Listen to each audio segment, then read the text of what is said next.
sought after all-natural supplement for both humans and pets to help boost the immune system. There are over 400 studies worldwide on its effectiveness in humans, including Sloan Kettering Cancer Center, MD Anderson Cancer Center, and now from the University of Pennsylvania School of Veterinary Medicine. Together, we can help reverse this terrible tide now plaguing your loved ones and give them the immune-boosting supplements that they need. 3 boys taught me 2 things.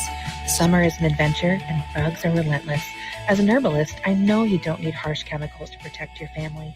Here at Tamarack Garden, we've got you covered with natural sunscreen, mosquito and tick repellent that's even safe for your pets, a salve to draw out bug bites, and soothing sunburn cream, all made with the power of plants. Because we think summer memories should last longer than the bug bites.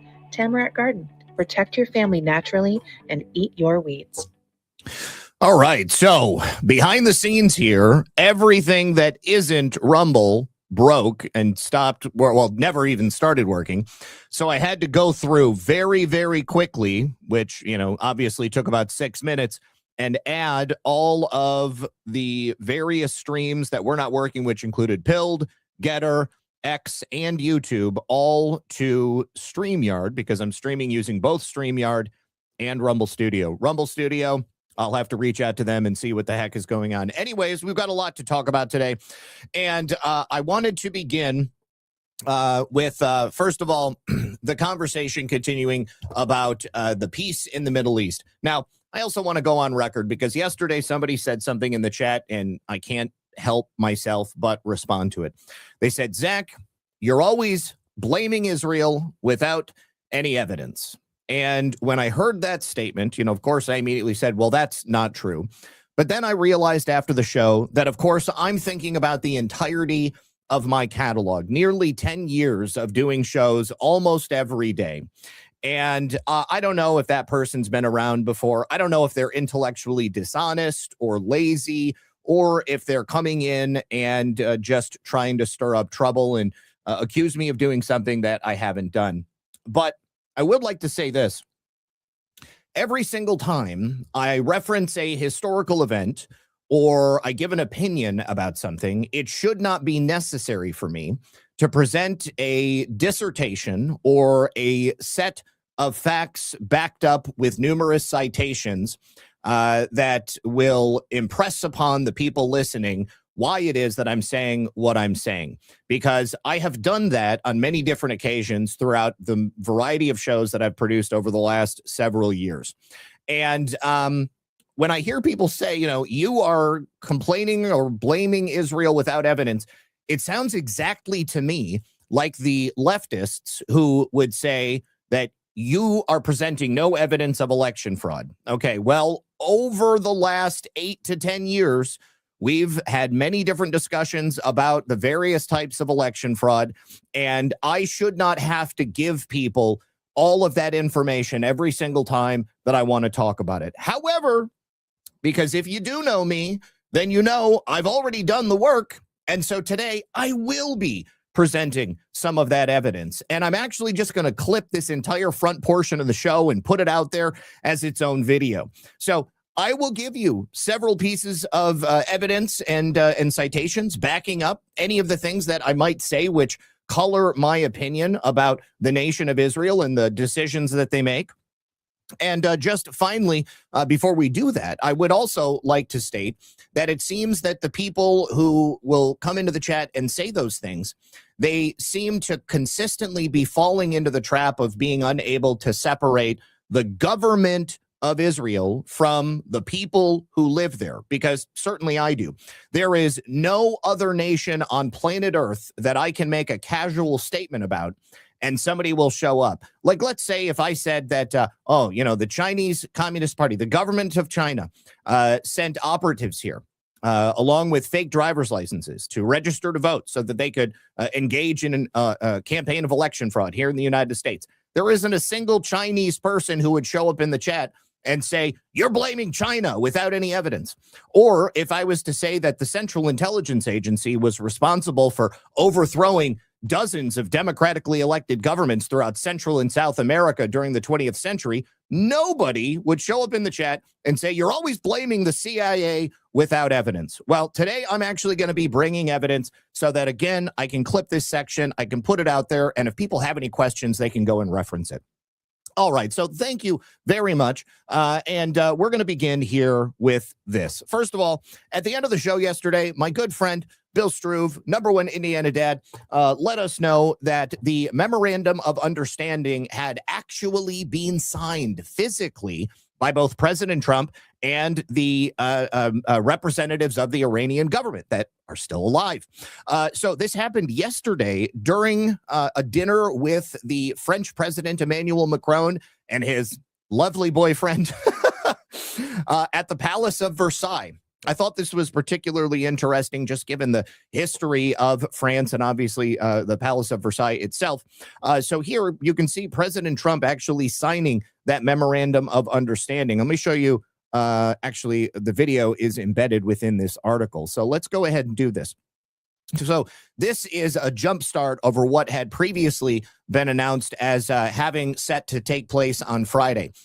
I don't know why President Trump made the decision to do it early. I tend to think it's because he wanted to get the commitment of both the U.S. government and the Iranian government on the record as to what they were agreeing to before anything else could happen in the meantime. And believe you me, early this morning, something definitely happened in the meantime. But let's go ahead and watch President Trump signing this. Right after this commercial that I have to get past. To buy American-made products. Okay, so a historic moment. President Trump signing this at dinner really goes to show you that he was hell-bent on getting this peace deal signed. This is what it was all about. This is the prize. Peace is the prize.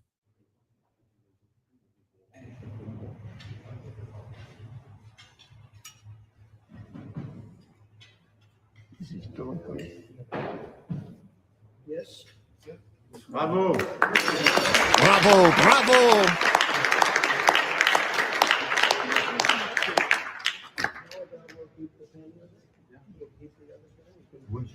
Make sure you put those pens on eBay, Marco. Great job. Bravo. All right. All right. So the Memorandum of Understanding between the United States and Iran has now been officially signed. It is in effect. Under this agreement, the Strait of Hormuz is fully open. You could take a look at shipping traffic through the strait, and you could see that that is undoubtedly exactly what is happening. The U.S. is also providing sanctions relief, which immediately opens Iranian markets, allowing them to sort of get their economy rolling again. Until the time is such that all of the sanctions are gone, the U.S. Treasury will be providing these waivers for the export of Iranian crude oil, petroleum products, and derivatives of those, as well as all associated services, which includes banking transactions, insurances, transportation, and more. Basically welcoming Iran back into the international community in a way that they simply have not been since the Islamic Revolution in 1979. So the U.S. will also undertake means to make fully available for the use of frozen or restricted funds and assets of the Islamic Republic of Iran. So this is the Iranian money, which we simply seized and froze so that it couldn't be used during this conflict, allowing us to get to this point as quickly as possible. It's not our money. You know, we were never planning on keeping it. We're just handing it back over to them. Now, also, most importantly, if you look at President Trump's statements over the course of, since the Iranian Revolution and probably even before that, they have now also agreed 100% they will not procure or develop nuclear weapons. There is, however, an enriched uranium agreement that will be between the United States and Iran, but the United States is going to be handling it. That will allow Iran to have nuclear power, but not develop enriched uranium for nuclear weapons. Now, Trump noted earlier that if Iran does not honor the agreement, we're probably just going to go back to bombing them until they honor it. That is something that we could do at any point. But as has been pointed out, the nation of Iran, their infrastructure, and even several levels of their government have been removed. These are the hardliners, the people who were shouting death to America, that sort of thing. Now, the people that are going to be in charge in Iran are those who were several levels removed, also probably more intellectual and less likely to have engaged in sort of extremism and fanatism, people who really do want a relationship on a national sense with the nations of the Middle East and, of course, with the United States, because we are the greatest nation in the world. Now, Axios had reported earlier that the U.S. and Iran were discussing moving that official signing to a remote location on Wednesday, as opposed to the Friday signing in Switzerland that was previously announced. That very easily could have been a head fake to see who could potentially begin to put something in order that might have stymied it. But this comes as President Trump, J.D. Vance, and the Speaker of the Iranian Parliament, Mohammad Bagar Ghalibaf, all signed that memorandum digitally on Sunday. Now, it doesn't really matter to me how it happened, but people are saying, different things. It was done this way. It was done that way. It doesn't matter because they signed it digitally, whether it was digital signing or physical signing. Now we've got the official physical signing on this secondary date of the 17th of June. Now, someone in the chat had also asked yesterday if I was at all worried about Iran not signing the memorandum of understanding. And I said no at that time. Here we actually have the Iranian president, Pezeshkian, signing that same memorandum of understanding, which clearly shows President Trump's signature right there. And of course, he's sitting in front of pictures of the Ayatollahs. Because it is Iran, and the Ayatollahs do have a presence in the nation of Iran, and they will continue to. But Iran is now going to be moving into a different era where, of course, as a result of this memorandum of understanding, they will also have to begin treating their people differently.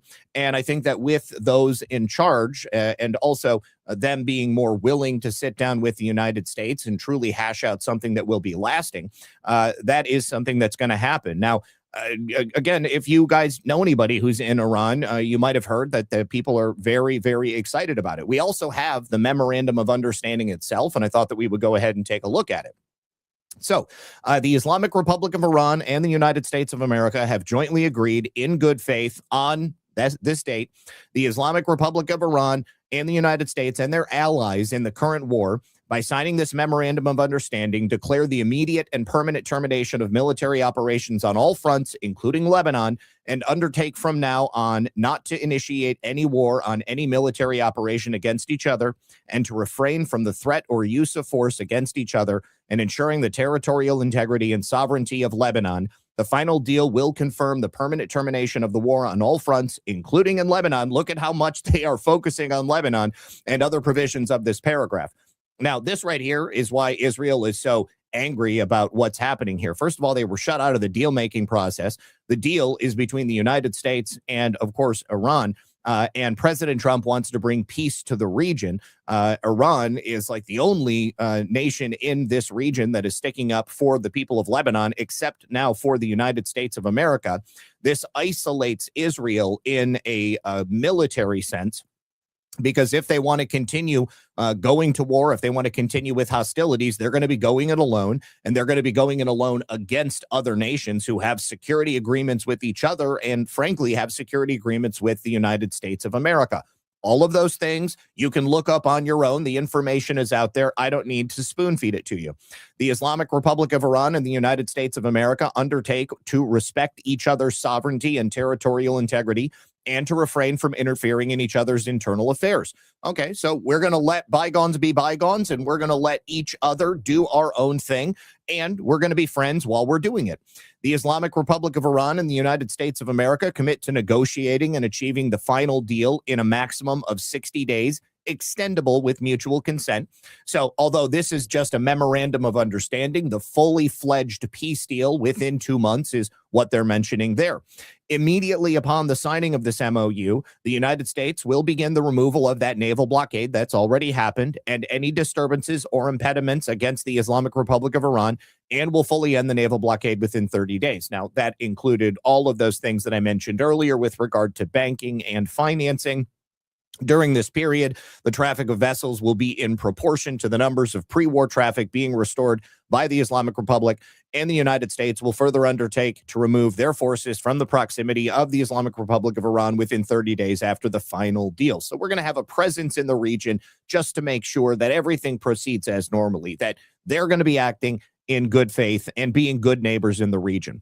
Upon the signing of the MOU, the Islamic Republic will make arrangements using its best efforts for the safe passage of commercial vessels, meaning you're not going to bomb them, you're not going to set mines up, and they won't charge for 60 days only, which means that likely at some point they may actually begin charging some sort of fee to be going through the region.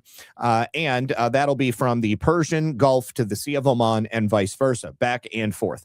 Traffic of commercial vessels will immediately start, and considering the need for removing the technical and military obstacles and demining the Islamic Republic of Iran will be instated within 30 days. The Republic will conduct dialogue with the Sultanate of Oman to define the future administration and maritime services for the Strait of Hormuz, meaning Iran will not be the only power in the region. There are other nations which share territorial waters with Iran, and all of those nations there will, in fact, be working together to keep the safety and integrity of the region, as ships are going to be passing through all the time. Now, the United States also undertakes with regional partners to develop a definitive, mutually agreed upon plan with at least $300 billion. This is the $300 billion, which is going to be coming from Qatar, investment into the Islamic Republic. The mechanism for the implementation of this plan will be finalized. All of it will be written down in that final peace deal to come within the next 2 months. All right. And this second page is actually kind of messed up. So basically, again, it actually looks like it might have been written by hand. It doesn't have the same font as the front here. So I wonder if this page was actually written by Iran and then submitted to the United States as an addendum completing the memorandum of understanding, because again, it was done in conjunction with both of the countries. The U.S. undertakes to terminate all types of sanctions against the Islamic Republic, including the United Nations Security Council sanctions, JABA Board of Governors resolution, and all unilateral U.S. sanctions, primary and secondary, in an agreed-upon schedule as part of the deal. The Republic and the U.S. acknowledge the critical importance of the sanctions termination issue above and express their intentions to immediately address these issues with negotiation. The Islamic Republic of Iran reaffirms that it shall not procure or develop nuclear weapons. The Republic and the U.S. have agreed to resolve the disposition of stockpiled enriched material. Again, President Trump said we're going to be coming in and getting that. We're also watching with satellites in case they want to play cute. And then pending the final deal, the Republic and the U.S. agreed to maintain the status quo, maintaining the status quo of their nuclear program. And the United States of America will not impose new sanctions. So we won't restart our nuclear program. You won't go ahead and sanction us. And then the U.S. undertakes immediately upon the signing of the termination of sanctions, Treasury Department sanctions, and then the export of all of their natural materials in the crude oil. And the U.S. undertakes to make fully available for use the frozen restricted funds that we talked about earlier. And then finally, the Republic and the U.S. agree on an executive mechanism that will be established to monitor the successful implementation of this memorandum and the future compliance of the final deal. And then finally, after signing the MOU and subject to the beginning of the implementations of paragraphs in 1, 4, 5, 10, and 11, the MOU and the continuing implementation of these measures, the Republic and the America will start negotiations regarding that final deal. And the final deal will be endorsed by a binding UN Security Council resolution. Okay, so there will also be a global say on exactly what happens. All right, now, one of the things that I think maybe the person might have been talking about is that, you know, I perhaps they were upset with the fact that I made the comment that it is not entirely impossible that the downing of this B-52 might have had something to do with certain elements within the Israeli government being upset about the creation of that MOU without the input or instruction of Israel. There's a reason that I suggested that could be a possibility, and I will tell you about that in just a moment. But first of all, the Air Force has identified all 8 of those crew members that were killed in that crash. From what I understand, they still have not yet put forth a reason for the crash. All right, so the Air Force on Wednesday released the names of the 8 crew members that were killed, and the reason for the crash continues to remain unclear, but based upon statements from the crew member's widow, it likely appears to be mechanical. The Edwards Air Force Base is located in Southern California in Kern County.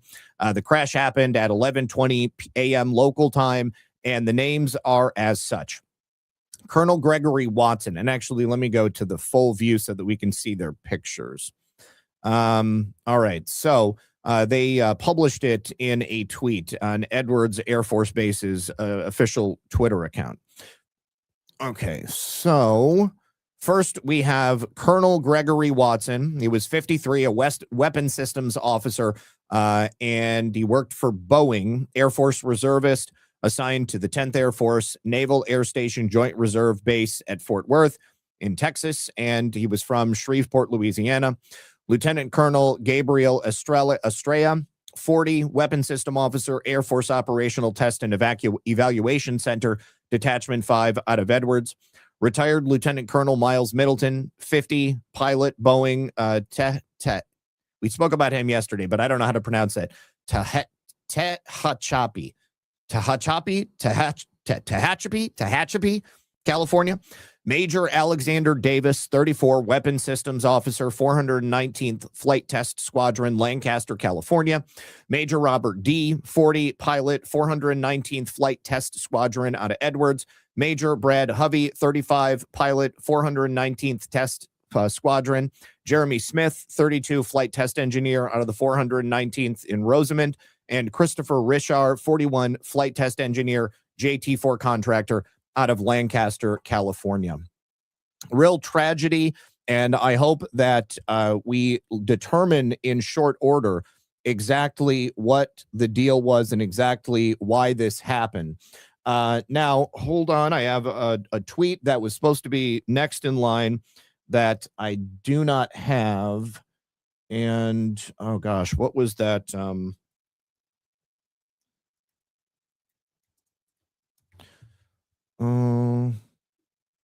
Okay, so there we go. All right, so first of all, I would like to play one of the reasons that I suggested that perhaps this may have been a response in a negative sense for not being part of the memorandum of understanding is that in several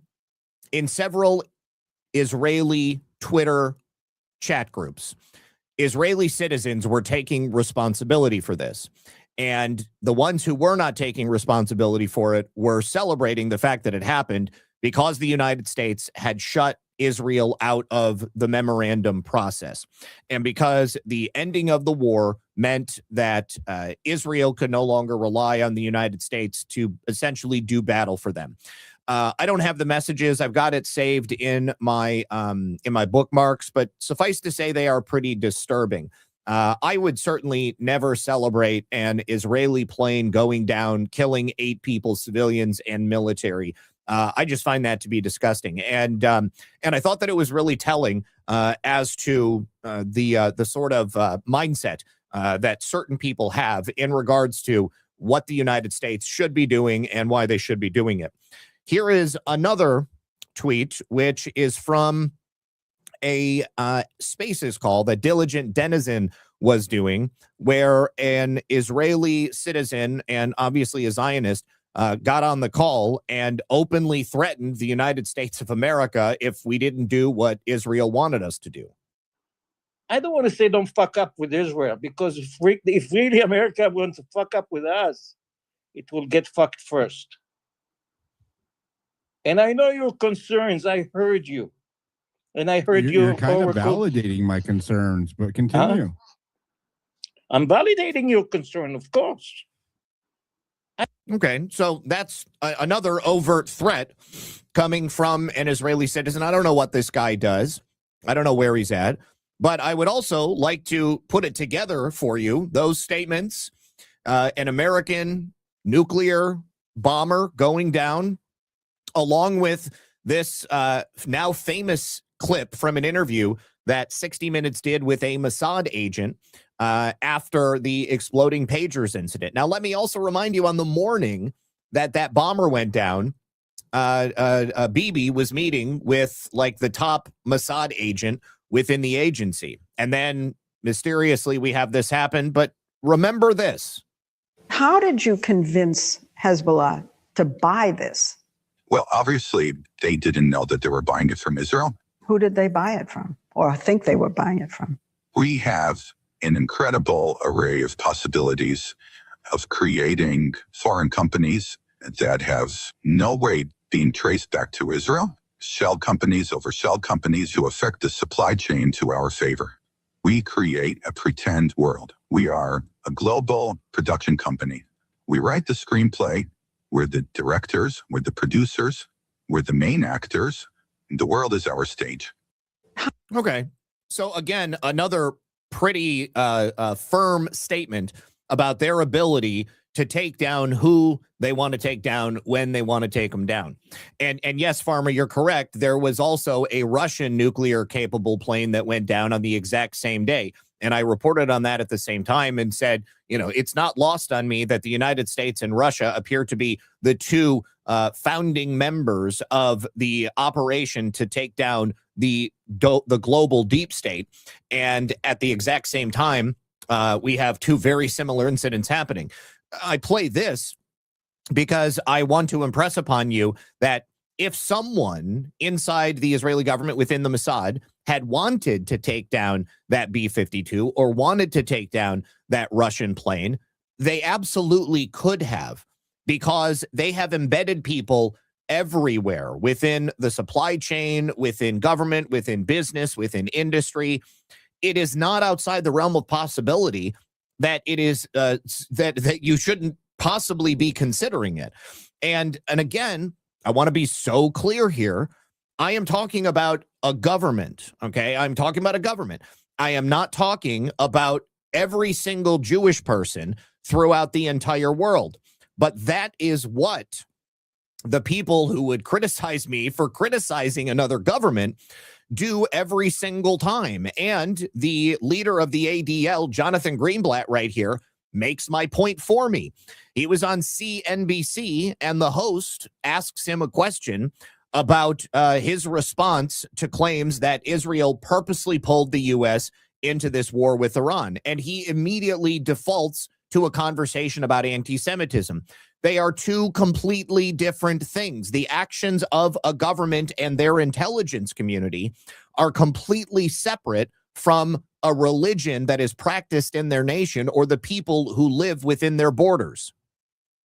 We are now in the middle of a war in the Middle East, in Iran specifically. But there is a lot of debate among politicians, among the public here in the U.S., among some very influential voices, by the way, in the Republican Party, including people like Tucker Carlson and others, who have suggested that we have been pulled, the U.S. has been pulled into this war by Israel. And there is a view among some that unto itself creates these other questions about anti-Semitism and this sort of interconnection between those who have problems with Israel and those who have problem with Jews. So this is a good opportunity to talk about anti-Semitism, right? I'm not even going to continue. There's no need to. It's like that one time that somebody came in the chat and they got all upset for me for mentioning this phenomenon specifically, the fake use of anti-Semitism to quell any conversation that might be a criticism of the actions of the government of Israel. Again, there is no other nation on earth that I could criticize their actions and somebody would show up from that country and immediately call me a Jew hater, call me an anti-Semite, or say that I was presenting information or fake news without any sort of evidence. Now here, I would also like to play this clip from the press conference that J.D. Vance did, talking about the need for Israel to stop behaving as a bad neighbor, stop killing civilians. And this is highly notable because Israel made an announcement right around the time that J.D. Vance wound down with this press conference. But take a listen. He does not withdraw from Israel. No one could withdraw from another country the right of self-defense. Israel has the right to defend itself. And just as Iran is now going to have the right to defend themselves, and just as every other nation in the Gulf has the right to defend themselves. People got very upset when President Trump said that he was perfectly fine with allowing Iran to have missiles yesterday, because they're going to be living in a world where they have to defend themselves, just as everybody else does. It's not right to tell every other nation that they have the right to defend themselves, but Iran is just going to have to sit there and basically hope that nobody bombs them. Fundamentally, the Israelis, just like everybody else, have to respect this peace process that is fundamentally good for them and good for the entire region. What the president gets grown frustrated sometimes is that we seem to be right on the cusp of a major breakthrough in the agreement, and then all of a sudden there's a major explosion that goes off in a civilian population center in Beirut. Okay, and here J.D. Vance is making the exact same point that I have made throughout the attempts, multiple attempts, to try to bring this conflict to an end. Every single time that there appears to be an end in sight and Iran has agreed to something, Israel lobs a couple of missiles into a civilian center in southern Lebanon, and then Iran is like, okay, no, we can't have that. You know, it's very clear from the memorandum of understanding that they want all hostilities to cease. There is no need for Israel to continue bombing these civilian centers, but they keep doing it. And this goes back to my point about why war in the Middle East is good for the people running the government of Israel, because it serves the greater Israel project, which, of course, we're going to be looking at next. And a lot of people who have nothing to do with Hezbollah lose their lives. That's not acceptable. That's the sort of thing that we've asked for closer coordination so that we ensure it doesn't happen. And our message to the Israelis, just as our message to everybody else, is fundamentally, we want this peace process to be good for you. We do not want Hezbollah attacking Israel, but in order to ensure that that happens, we have got to actually build the kind of regional framework that can cut off the money to Hezbollah, cut off Iranian support for Hezbollah, and also ensure that Lebanon's territorial sovereignty is respected by all parties. And the difference between the two agreements. So first of all, the two big differences are not even in the substance of the deal. Okay, and it ends right there. Now, in this next clip, well, it's not a clip, it's a graphic. Israel earlier today published their new map extending their security zone 10 miles inside Lebanese territory. This is just shortly after Iran signed the deal.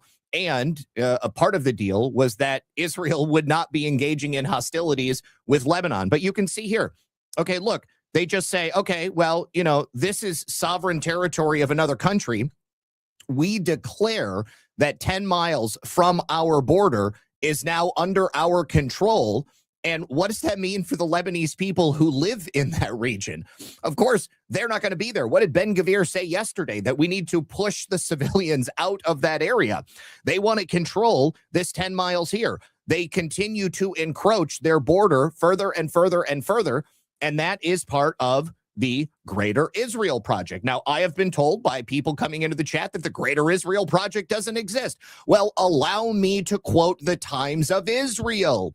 The Greater Israel idea, history and modern implications. The idea of Greater Israel has never been a central concept in the history of the Zionist government, and not even after the establishment of the State of Israel. But the state is based on the historical religious conception of the Jewish people as a nation returning to its biblical homeland, and the roots of that vision in the Bible extend far beyond what the nation of Israel is as its border is today. So in this article, they talk about how really what they want is to control those areas. Of course, they don't have a written memorandum of understanding saying that our plan is to do this. You don't have to, okay? I'm not a fool. And I would imagine that even the people who come in here and challenge me on this, they're not fools either. They must see that the only thing that could come from pushing out people from their land, a sovereign border that already exists, is the extension of the borders of Israel. Like, you have to be a fucking retard if you don't see that. That is so obvious. What happens if Israel controls 10 miles inside Lebanon? Well, that 10 miles inside Lebanon might as well de facto become Israel. That is the reality of the situation.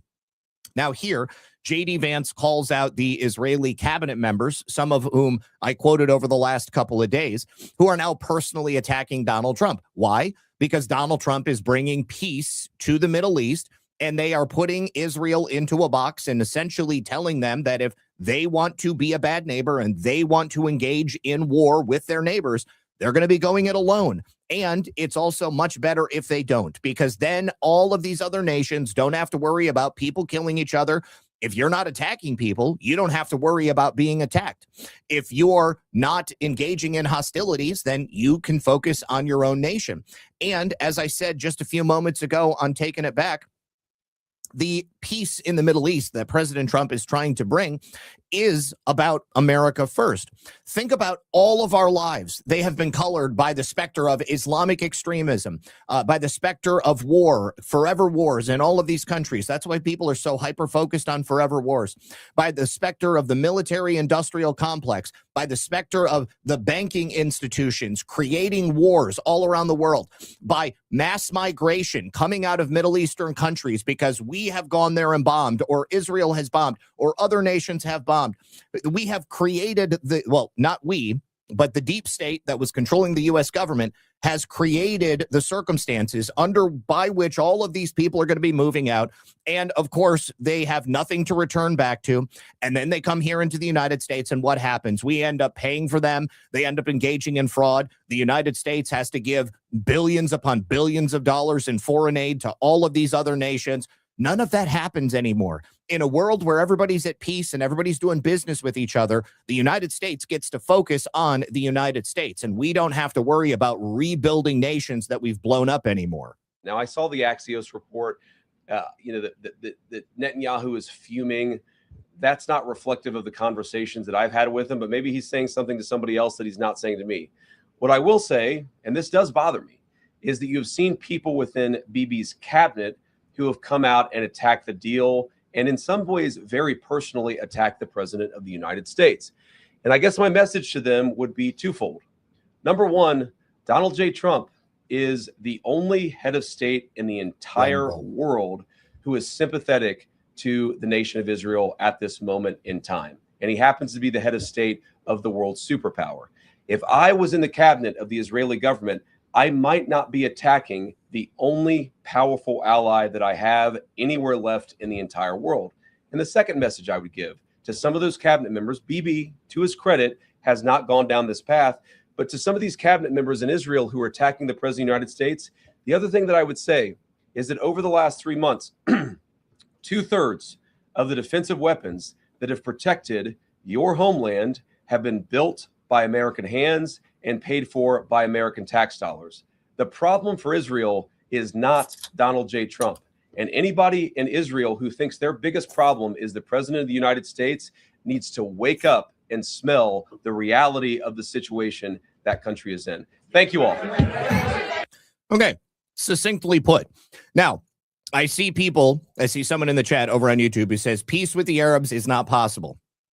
Well, President Trump has created peace with the Arabs, and the last nation, which is not an Arab nation, which is a Persian nation, Iran, is the last nation to engage in peace. Many people would say that peace with the Israelis is not possible.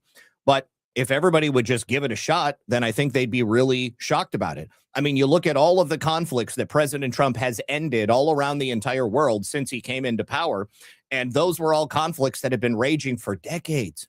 Those were conflicts that nobody ever thought would end. Even peace in the Middle East, peace between Gaza and Israel, people never thought that was going to be possible. But it is now, because President Trump has made it happen. So I would say that anybody who automatically would default to the idea, what they've been told over and over and over again, that peace is not possible, look at what President Trump has accomplished up until this point. And Israel is quite literally the last nation in the Middle East that is flexing its muscles and saying that war is the only way that we can go.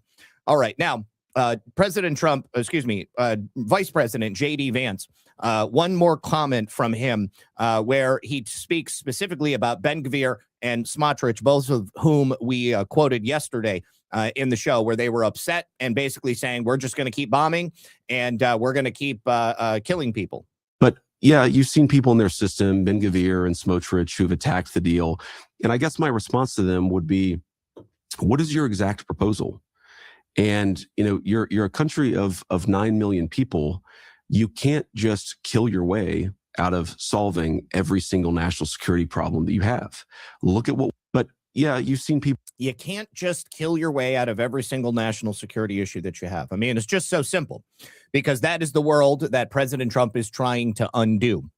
The world where everybody is just killing each other. What has he done in all of these countries? He has created bilateral relations with economic cooperation, making it more profitable for people to be neighbors and to do business with each other than it is to kill each other. President Trump has significantly reduced the impact and the power of the military-industrial complex. President Trump has done things that people thought were never possible. And all I will say is that I think that the people who right now want to kill each other need to take a step back and say, okay, well, let's go ahead and try not to kill each other. Now, another thing that I've mentioned before is the Samson option. Once again, we're going to quote the Times of Israel. The Samson option is an Israeli doctrine, strategic playbook, which essentially seeks to send off all of their nuclear weapons all at the same time if they feel that they're under attack, basically taking everybody in the region with them. I don't know how far their nuclear weapons can go because, of course, they haven't admitted that they have nuclear weapons, but it's open secret that they have nuclear weapons. And this is something that, of course, people have probably suggested. I don't have any evidence for. But the concept emerged during the early decades of the state of Israel when survival was not a philosophical concern, but a daily calculation. And, of course, they have risen to their position through their very aggressive national security strategy. There's no doubt about that. The term gained traction following revelations by Mordecai Vanunu in 1986 when he disclosed details of Israel's nuclear arsenal to the British press. Okay, so there we had in 1986 and an open admission of that nuclear arsenal. Now, moving on here, we have a quote. We have a quote from Mark Levin or however you say his name, essentially bashing President Trump and threatening the use of Israel's nuclear weapons. Now, it wasn't even that long ago. Somebody came into my chat and said, Israel doesn't have nuclear weapons. Okay, well, again, either you're intellectually retarded or you are being paid to come in and use these narratives, spread them around so that people will not go and look for it themselves. But of course, I'm going to present evidence to you today, which shows you exactly how Israel got those nuclear weapons. But Mark Levin, previously the biggest champion of President Trump, back when he thought that President Trump was going to turn Iran into a glass shield in the desert, that we were just doing what Bibi wanted us to do. And now that President Trump has made peace, suddenly he is the enemy of the state. Take a listen to this. Strongly disagree with something the president said today. I heard him say one other time too, which is if we hadn't attacked Iran, Israel would not exist. It would have been destroyed. That's simply not true. It's simply not true. For 12 days, Israel fought a year ago against the Iranian regime. And they may have. I'm not disputing that at all. But if it wasn't for the United States being a public partner to Israel, which means that if it became necessary, the United States would have been willing to step in whatever respect and protect Israel rather than allowing them to just be totally destroyed. If that hadn't been the public perception, then perhaps Iran might have gone much, much harder in those initial days and unleashed something that perhaps we're not aware of them as having had. Before we did. Destroyed its ground-to-air missiles, destroyed its Soviet and /Russian radar systems, destroyed much of its air force, destroyed much of any of its defenses for 12 days. We went in on the 13th day with our great bombers and those bombs, and we hit those nuclear sites. Pretty sure that was the United States, but that's fine. But Israel has some very, very powerful weapons that it has not used. Oh, what are those powerful weapons, Mark? They're nukes. I don't know this firsthand. Just go online and read about it. It's a secret that's not so secretive. Okay, there you go. Okay, Mark Levin saying the exact same thing I've said on so many different occasions. Israel has nukes. How do they get nukes? Well, you ever heard of the Apollo affair or the NUMEC affair? Highly enriched uranium went missing from a U.S. enrichment facility back in the mid-1960s. Somewhere between 200 and 450 kilograms of highly enriched uranium went missing from the AEC and the Oak Ridge National Laboratory. All right, so exactly what happened? Well, there was a place that was being decommissioned, and that particular location was run by a company which was owned by an American Israeli. So in the mid-1960s, the Apollo plant, which had been processing large quantities of highly enriched uranium fuel for the U.S. government, could not explain the loss of hundreds of kilograms of highly enriched uranium. The plant was operated by the Nuclear Materials and Equipment Corporation, also known as NUMEC. And so NUMEC and Apollo, that's what those names come from. The loss and some of the circumstantial evidence known at the time connecting NUMEC's owners with Israel caused considerable consternation within the Atomic Energy Commission, the agency that licensed the facility. Difficult as it is to believe that the loss was never investigated, it was actually investigated, but the findings were never released to the American public until very recently. There were some declassified CIA documents that ended up coming out. So this the Samson option was first introduced in a literary sense by Seymour Hersh in a book called The Samson Option that he wrote about. And he actually wrote at the time about that missing highly enriched uranium. And he also claimed in his book that it was recovered, but it actually was not recovered. There may have been some that was recovered, but all of the missing highly enriched uranium was never recovered. Now, here is why it's thought that Israel was actually the one that took it. So, the potentially most dispositive evidence is that reported CIA claim that I just made mention of.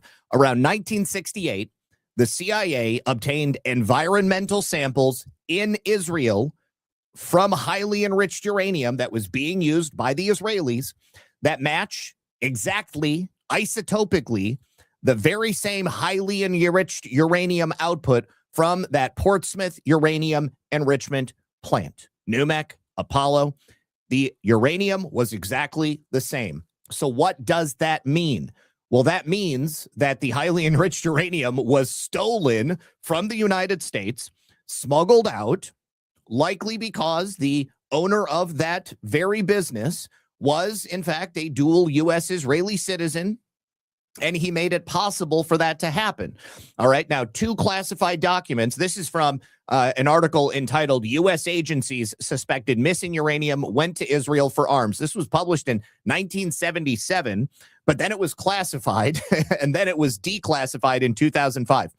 Two classified documents written in 1976, made public today, show the nation's intelligence agencies suspected Israel may have obtained the missing uranium from a Pennsylvania factory in the mid-1960s and used it to produce nuclear weapons. The federal government over the years has publicly maintained that there was no evidence of the nuclear material, which was discovered missing in 1965 and stolen from NUMEC. But the General Accounting Office, the only independent agency that investigated the case because nobody else wanted to look at it, they didn't want to see that it was Israel because, of course, that would be a major issue.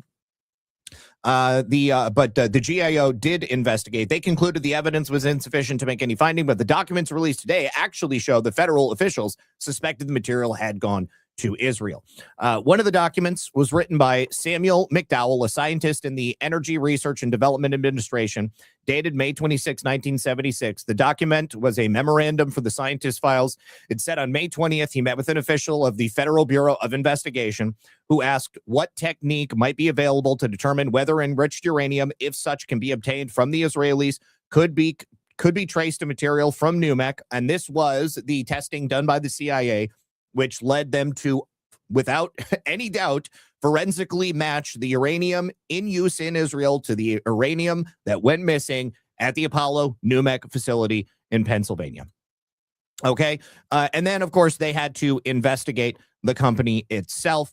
They were able to determine that, yes, this is what most likely happened, but they didn't want that to get out. It would be a diplomatic row that would be outside of the boundaries of what they would be willing to work with. Now, we've also got this individual right here, Rafi Eitan. He's a famous Israeli spy.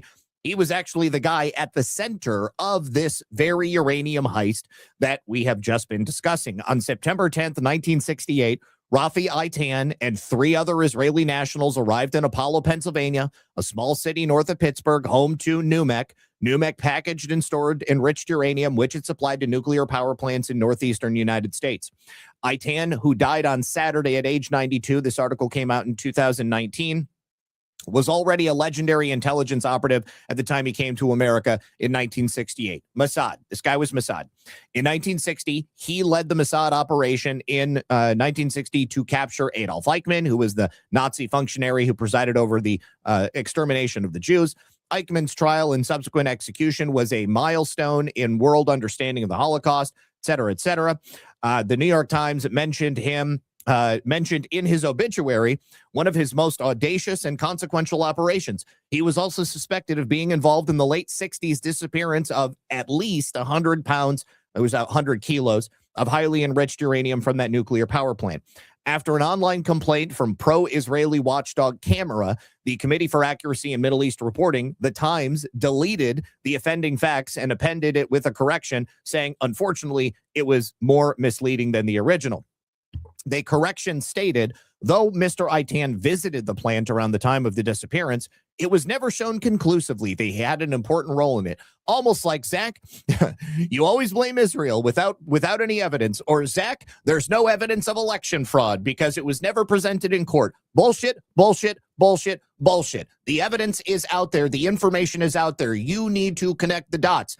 If you come in here and you think that I haven't already presented this, I've shown all of this before over the course of the last 10 years. So the newspaper, of course, recorded, the newspaper of record deprived Eitan of credit for an accomplishment that he denied, but almost certainly deserved. Rafi was a fighter and a commander of the First Order, unique and brave, who led countless daring operations and complex initiatives. The Mossad said in a statement, the majority of his operations cannot be publicized because they contributed greatly to the security of Israel. One of those operations was the great uranium heist that took place in Apollo, almost 6,000 miles from the town of Ramat HaSharon in Palestine, where he grew up. The Times correction notwithstanding, the evidence of Eitan's involvement was conclusive to, 1, the CIA's scientific directorate, those are the ones who took the samples of the isotopes in Israel and, of course, at Apollo. Number 2, a former CIA Tel Aviv station chief. And number 3, one of the best-known defense analysts in Washington. Number 4, the Nuclear Regulatory Commission investigator. And number 5, the leading historian of Israel's secret nuclear program. It's also worth mentioning that Israel has not signed the Nuclear Non-Proliferation Treaty. This is another one of the reasons why it's so vital that no other Middle Eastern nation gain access to nuclear weapons, and Iran being chief among them, because if they did, then that would mean that Israel would not be the only nation in the Middle East with nuclear weapons. And then you would have 2 or 3 or 4 nations in the Middle East all pointing nukes at each other, all nations that want to see the other one completely obliterated. And eventually somebody would send off a nuke, and it would not only affect the country that it was shot at, it would affect everybody in the region, and it would probably disrupt the global oil supply chain, and it would be catastrophic for everyone, okay? America first would be a distant memory in the past. ITAN's unacknowledged role in helping Israel become a nuclear armed state is documented in a September 11th, 1968 FBI report, which you can obtain by FOIA request. ITAN participation was confirmed by John Haddon. This was the former CIA station chief in Israel with excellent contacts in the Mossad. Haddon died in 2011, and he kept a list of 29 talking points about how NUMEC was used to build the Israeli bomb. Haddon shared the list with congressmen and investigators. Haddon told one interviewer that ITAN's absconding with contraband from the unguarded NUMEC facility was relatively easy compared to the kidnapping of Adolf Eichmann from Argentina. The NUMEC story is told in comprehensive technical detail by Roger Mattson in his 2015 book, Stealing the Atomic Bomb. The abundant documentation of Mattson's findings can be found at the nonprofit National Security Archive. Mattson is a physicist. He investigated the NUMEC affair for the Nuclear Regulatory Commission. All of these independent sources concluded ITAN played an important role in the diversion. Rafi Eitan's prowess in secret intelligence was forged in war. We're not going to need to go into all of his background, but in 1955, he was recruited by the Mossad.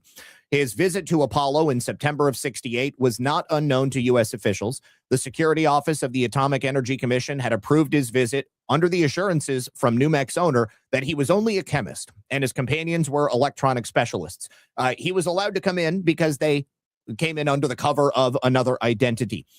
Now, in fact, ITAN was not a chemist. Two of his colleagues were Shin Bet agents, and the third came from LECM, which is an intelligence office that collected scientific and technical intelligence abroad from both open and covert sources, including and especially for the Israeli nuclear program. ITAN would later head LECM, and U.S. law enforcement did not charge anyone with the criminal diversion of the missing uranium, but the CIA scientists had little doubt that the Mossad was behind it. I believe all of my senior analysts who worked on the problem agreed with me fully, said Carl Duckett, Deputy Director for Technical and Nuclear Intelligence in the 1970s. The clear consensus in the CIA was that indeed NUMEC material had been diverted and had been used by the Israelis in fabricating weapons. So I think that makes my point. I don't think that I need to say anything else about it. And I feel that if you haven't gotten the point by now, I don't know what's going to be able to be done for you. One final piece, okay? When I'm talking about the government of Israel, I'm talking about the decisions of bureaucrats, politicians, and the intelligence agencies that make up that government, just as I do when I talk about the government of the United States. And we all know how many different factions are within the government of the United States at war with each other, at war with the people of the United States. The same is true when I talk about the government of Colombia or the government of Mexico or the government of China. These are wholly unique and distinct entities from the people who live within their borders. And no one should be criticized for criticizing the decisions or operations of a foreign government, and nobody should be made to feel as if they need to promote a PhD level dissertation about all of the reasons why that criticism is warranted.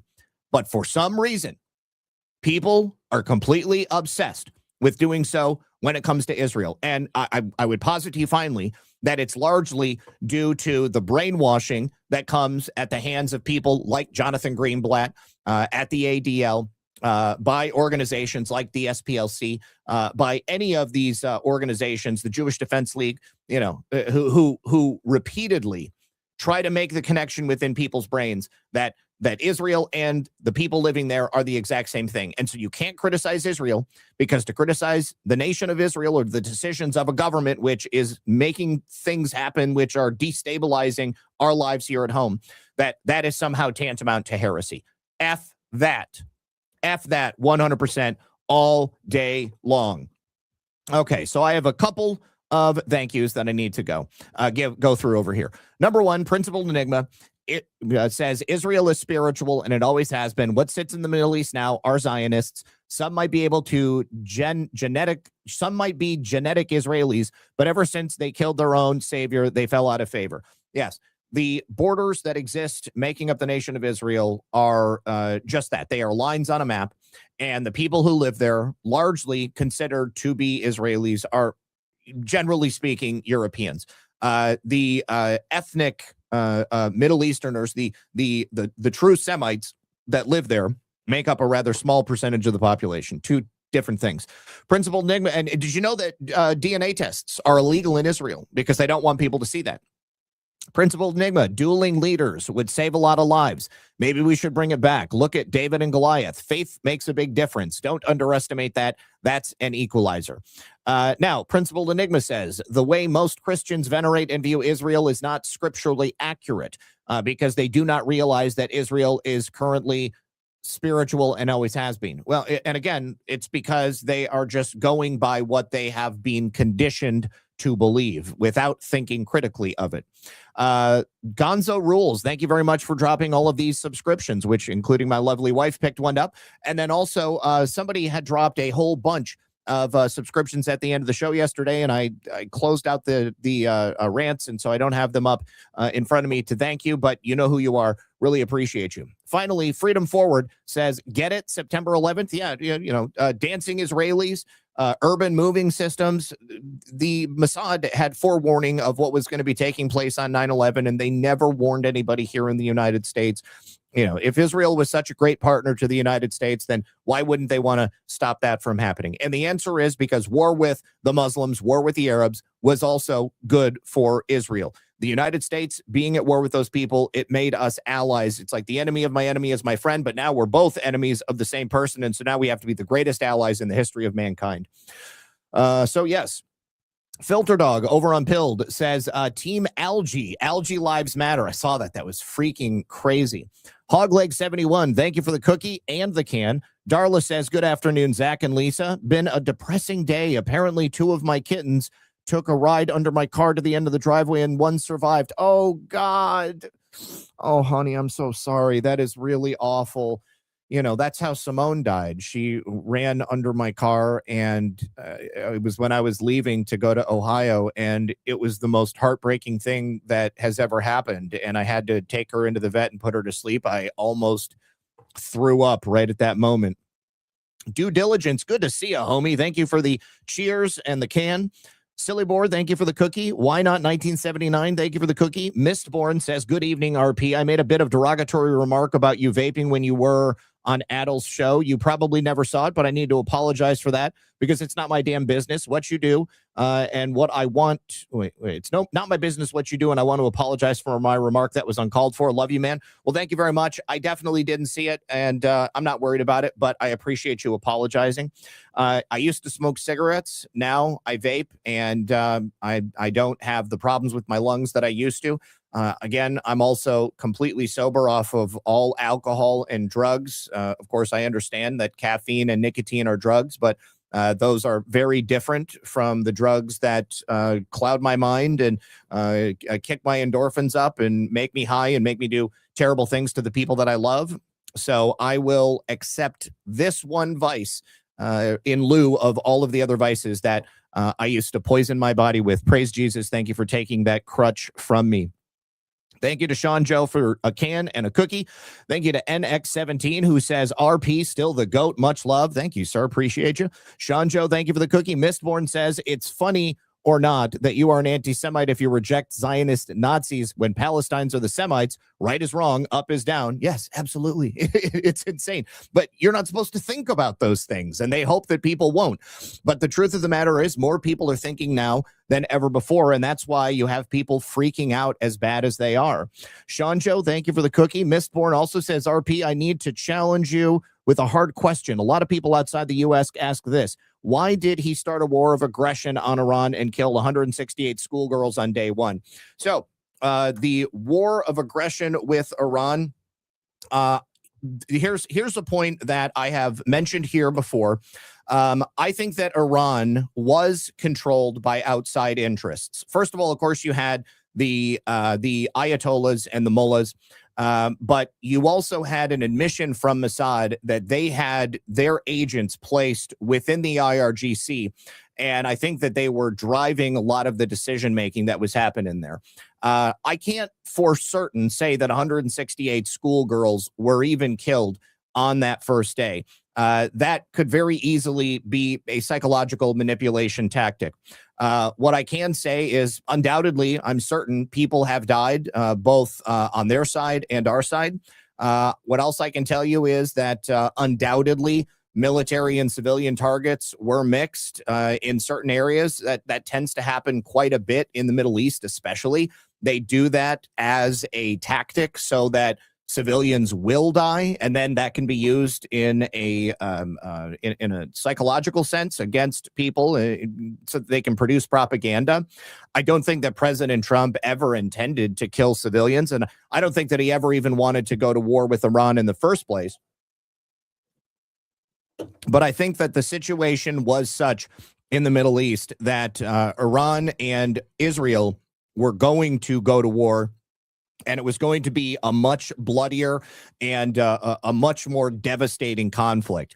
And the United States stepping in, first of all, President Trump has never wavered on his statement that Iran cannot have a nuclear weapon. And it appears that, they had been producing highly enriched uranium, and, who knows how close they would have gotten to it. But I think that there is more to it than just the highly enriched uranium.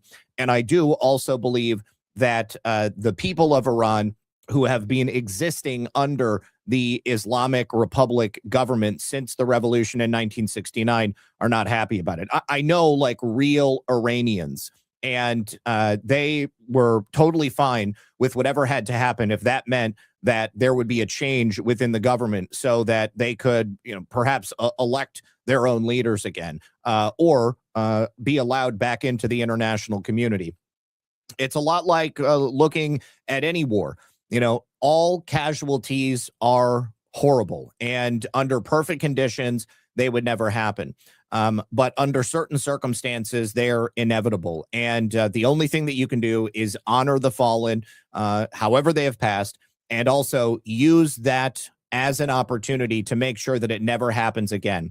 Because that's ultimately what President Trump is doing here. He is trying to create a lasting and memorable peace in the Middle East, not something temporary where every 5 years we have to go back and revisit it, but a lasting peace which will ensure that these conflicts no longer take place, and even more so, a freedom and autonomy and sovereignty and a liberty will exist in Iran that never existed before. So, Sean Joe, thank you for the cookie and the can. Darla says, I feel war-torn right now. I'm sick of it. Yeah, I am too, and I'm so glad that they have signed this MOU. Sean Joe, thank you for dropping a 6-month subscription that was picked up by Darla. And Boys Blanc 89, thank you very much for the cookie. I sincerely appreciate it. All right, before we move into the next section of today's show, let me just thank everybody for being here. And don't forget, we've got a major milestone coming up for America right now, our 250th birthday, 250 years of freedom, grit, sacrifice, and the greatest experiment in self-governance the world has ever seen. This is the perfect moment to help your kids and grandkids understand exactly why this country matters. Not just the fireworks and the hot dogs, but the story behind it. And there is a free guide. It's called The Kid's Guide to America's 250th Birthday. It's honestly a great way to introduce kids to how this country began, who the founding fathers were, why they signed the Declaration of Independence, and what they risked while they were doing it. But most importantly, why the foundations of what they fought for still matter today. This guide is going to send them back to that very moment they put pen to paper, and they did it knowing full well that they were putting their lives on the line. It's going to break it down in a way that will be interesting and entertaining for your kids. It's not going to water it down or turn it into schoolwork. So if you care about raising children who knows where this country came from, and most importantly, why it's worth preserving, this is going to be something you're going to want to grab. The best part is it is completely free with this special offer. All you do is pay $2 for shipping and handling. To pick it up, go to freeusabirthday.com. That is freeusabirthday.com. And the Kid's Guide to America's 250th Birthday is yours today. because America's story matters. Let's make sure that the next generation knows it. All right. Thank you very much. And let us continue through the next section. Now, another thing that President Trump has been undoing was the slow and steady intellectual and manufacturing brain drain that was being sucked out of our country over the good last half of the 20th century. He's bringing all of that back. And in doing so, he is creating the manufacturing base here in the United States in which there will be a need for trained American citizens to be able to operate this equipment and to be able to design certain things, such as chips. Now, President Trump posted earlier today, the technology the world relies on was invented in America. We all remember Intel Inside. Stupid presidents took our economy for granted and let Taiwan and others steal our semiconductor factories. They forgot to protect our industries with tariffs. When I won my third, actually, it was clear America needed its semiconductor industry to come back to the U.S. as we design everything, but we need to build it here now. So I decided to help Intel, because we need to design and build our chips right here in America. First, we helped bring in NVIDIA, and they agreed to build their first level chips with Intel. Next, Elon agreed to build the Terafab, the largest chip factory in the world, designed together with Intel's technology team. And finally, Apple, this is the new announcement, has now agreed to work with Intel to design and build its chips in America. We decided to help Intel in exchange for 10% of their shares. Is that too much or too little? Well, they were worth around $100 billion when we made the offer, and now they're worth over $600 billion. 9 months, and they've increased in value over $500 billion. America's stake is now at over $60 billion. When was the last time a president made America money? Thank you for your attention to this matter, President Donald J. Trump. That is pretty incredible. And that is something that we can measure. But the thing that is really going to matter, because not everybody owns stock. I don't own stock. And I don't know how many of you out there have stock or have retirement accounts. I don't have a retirement account. Okay. But for these jobs to be brought back to America for something so vital, it's going to take pressure off of the supply chain, because we're not going to be anxious about what's going on between Taiwan and China. It's going to create opportunity here in the United States of America, bringing wealth back to the United States, and also providing real benefits for the nation as a whole. Now, continuing here, this is the sort of main event that I set the thumbnail for the show about. Principled Enigma first, though, says, I've been sober and straight since December 16th, 1975, nicotine 1983. Congratulations. I have an idea of what you might have gone through. I believe nicotine and caffeine are the hardest drugs to quit. They are, but there is enough research that out there that shows that both nicotine and caffeine produce favorable conditions in your brain. And based upon what I do for a living, I am willing to continue to suffer this indignity of drinking energy drinks and smoking vape. Plus, I love sugar, and I try to eat as little sugar as possible. If it wasn't for this, I would probably be sucking on candies all day or eating chocolate bars. And occasionally I do give in, but it would be a lot more. And I'm always trying to keep my weight down too. All right. So getting back to something else that people were so confused about. And this goes for the Iran situation, as it does for so many other situations. The changing public rhetoric that President Trump has put out in the last 48 hours related to the government of Israel, and also in relation to Iran, it's very similar to the sort of flip-flop that we saw with regard to the Epstein situation. You know, President Trump, during his first term, indicted Jeffrey Epstein, arrested Jeffrey Epstein, and then I think elements of the deep state whisked Jeffrey Epstein away, and they replaced him with somebody else's body. Don't know where he is. Could be anywhere, basically, living a different life, or, you know, who knows? He could be dead. But I don't need to give you all the evidence for that. We've already gone over it on the show. That's simply my opinion.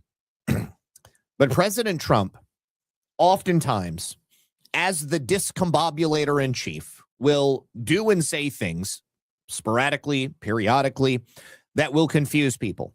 And one of the biggest mistakes that everyone makes on both the right and the left, people who love him and hate him, is that they take his words literally. They don't think about the ultimate outcome of what he's doing and how things play out. As I said on Monday, I was tickled pink by the fact that he had made this peace deal, and the Zionists were now calling him a shill for the Middle East, and the people who had previously called him a shill for Israel, well, you know, they really didn't have anything else to say. They basically said that they were wrong. I talked to a couple of my friends, and I was like, how do you feel now? I was like, look at what's happening. Exactly what I told you to expect. And they were like, God, I guess you were right. I just couldn't see past what he was saying.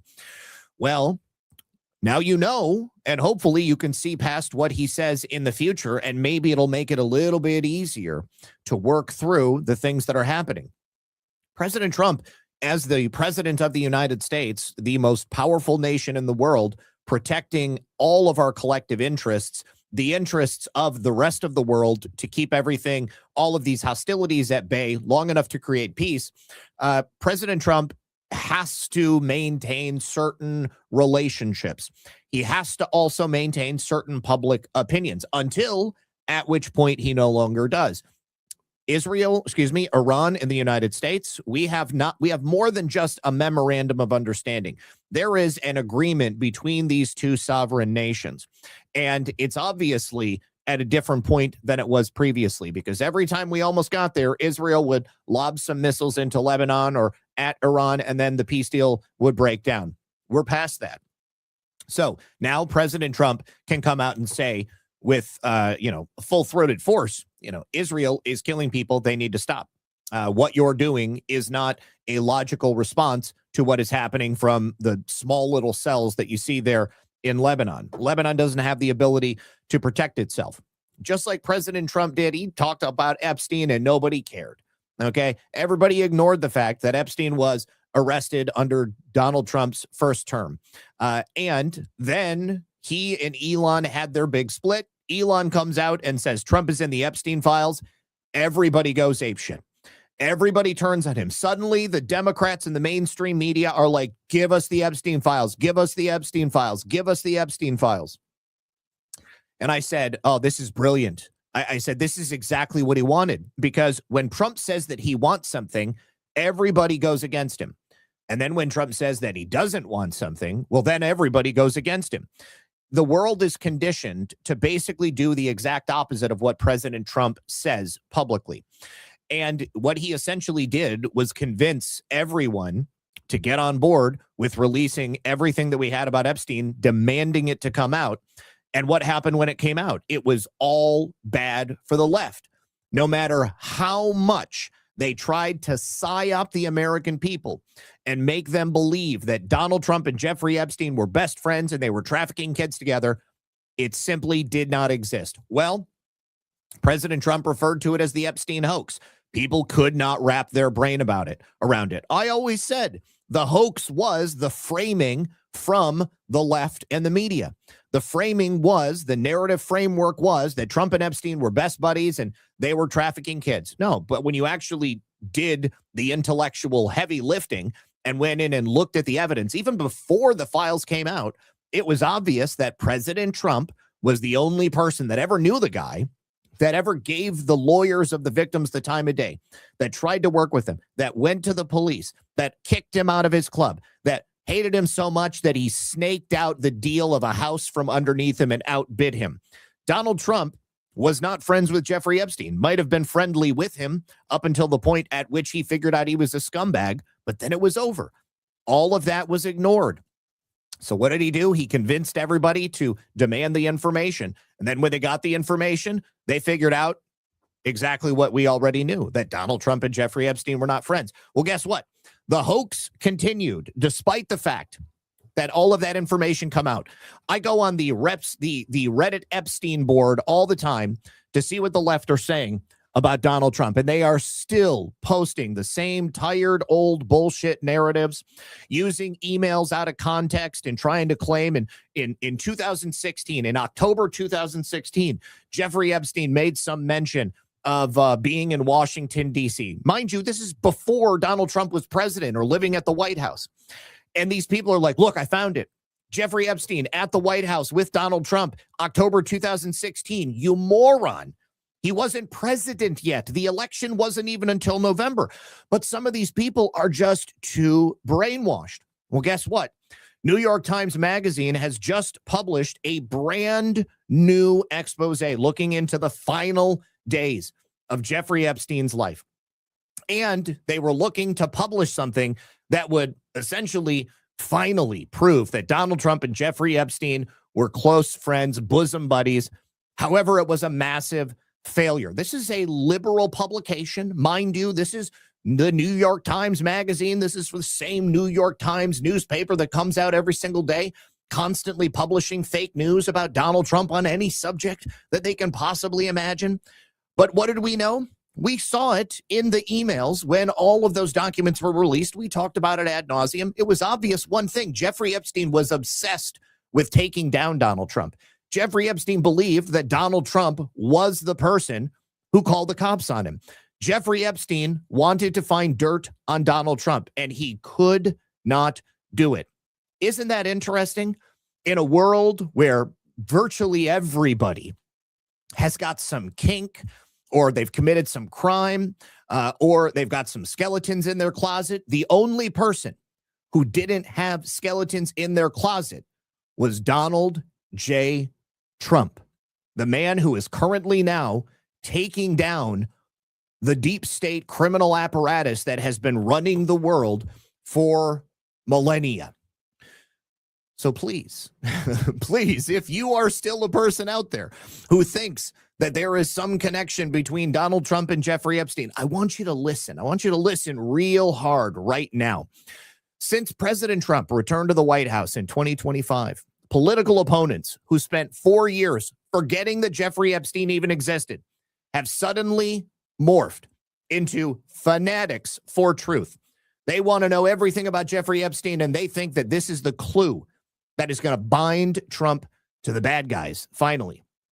As usual with the left, the goal is not the truth. The goal is simply the destruction of Donald Trump. They conveniently ignore the very clear connections that Jeffrey Epstein had to political, business, banking, and otherwise. I never saw the press talking or reporting very much on Jeffrey Epstein working for the Rothschilds. Barely even talked about the fact that Bill Clinton and him seemed to be really good friends. Also, all of his political contributions, every single one of them was to Democrats. Jeffrey Epstein could have donated to Donald Trump in 2015 and 2016. Yes, read James Patterson's book, Filthy Rich. Exactly.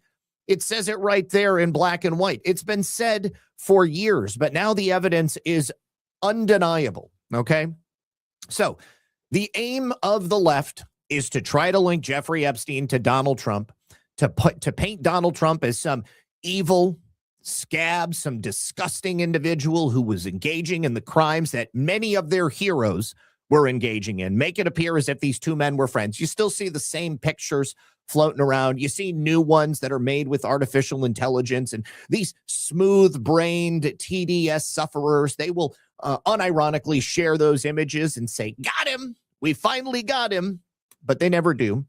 And that's exactly what they've attempted to do in this article, but they ended up doing the exact opposite. And I don't really see the left talking about this article, but Trump's name comes up 5 times in this lengthy report. It's 150 paragraphs. The name comes as only as means of establishing mostly another person's identity in the mentioning of former Trump advisor Steve Bannon, former Trump Attorney General Robert Barr, and then 3 times in phrases that make it clear that Jeffrey Epstein was anything but a fan of Donald Trump, anything but a friend of Donald Trump. In one paragraph, they describe the methodology behind the Mammoth Report. The article states, we obtained about a dozen pages of other notes handwritten by Epstein in jail that were also previously unseen. This is the bulk of the mental state that Jeffrey Epstein had in his final days. All of these private writings that had not yet been released and were therefore apparently not part of the Epstein files releases that we got late last year, including some in which he tried and failed to come up with significant information he might have on Donald Trump to offer to prosecutors. We did know that they suggested, well, hey, do you have anything on Donald Trump for us? Of course, Jeffrey Epstein's lawyer said the same thing. He came forward a long time ago after Jeffrey Epstein's official death was announced, and he said, I would know. Okay, I talked to Jeffrey Epstein. I said, hey, listen, if you know something about Trump, we could use it.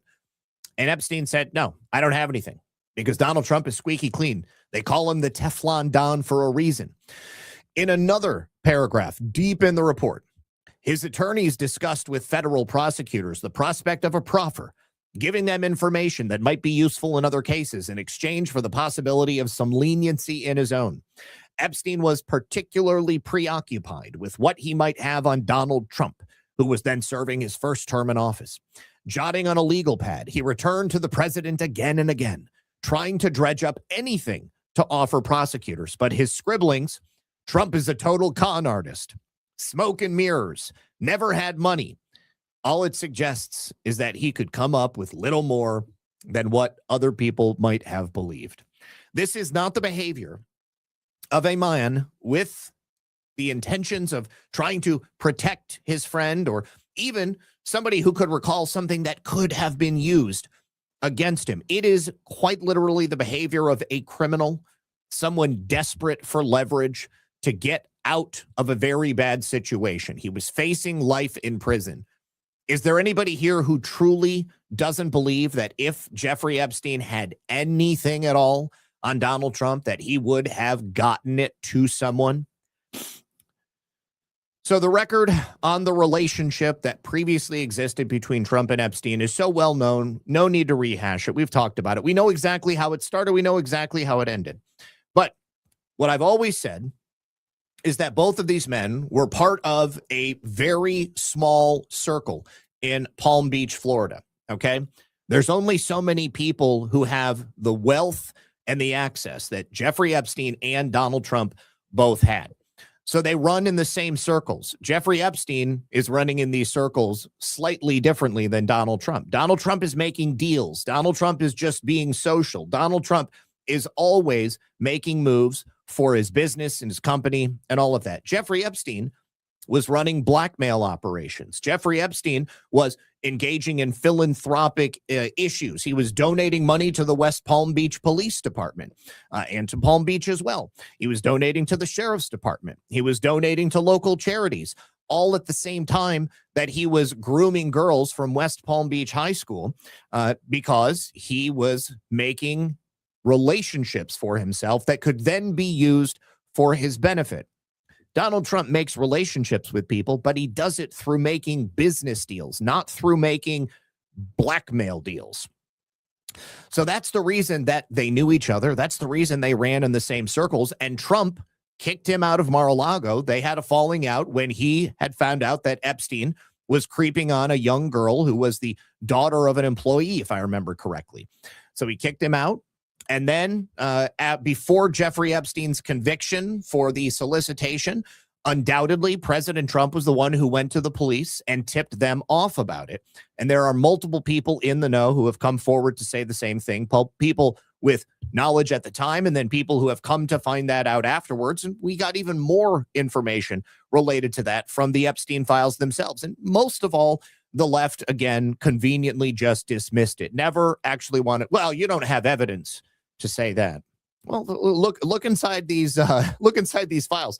What's funny is that they would look at the ramblings of a paranoid mad person who during President Trump's re-election campaign, they would call the FBI and say, when I was 8 years old, Jeffrey Epstein and Donald Trump trafficked me to a private island on this boat, and these are the terrible things that he did to me. And they would rattle off all of this information.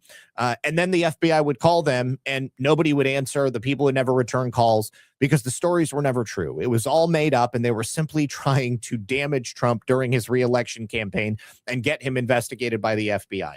They will look at those claims from anonymous tips coming into the FBI and say that's evidence.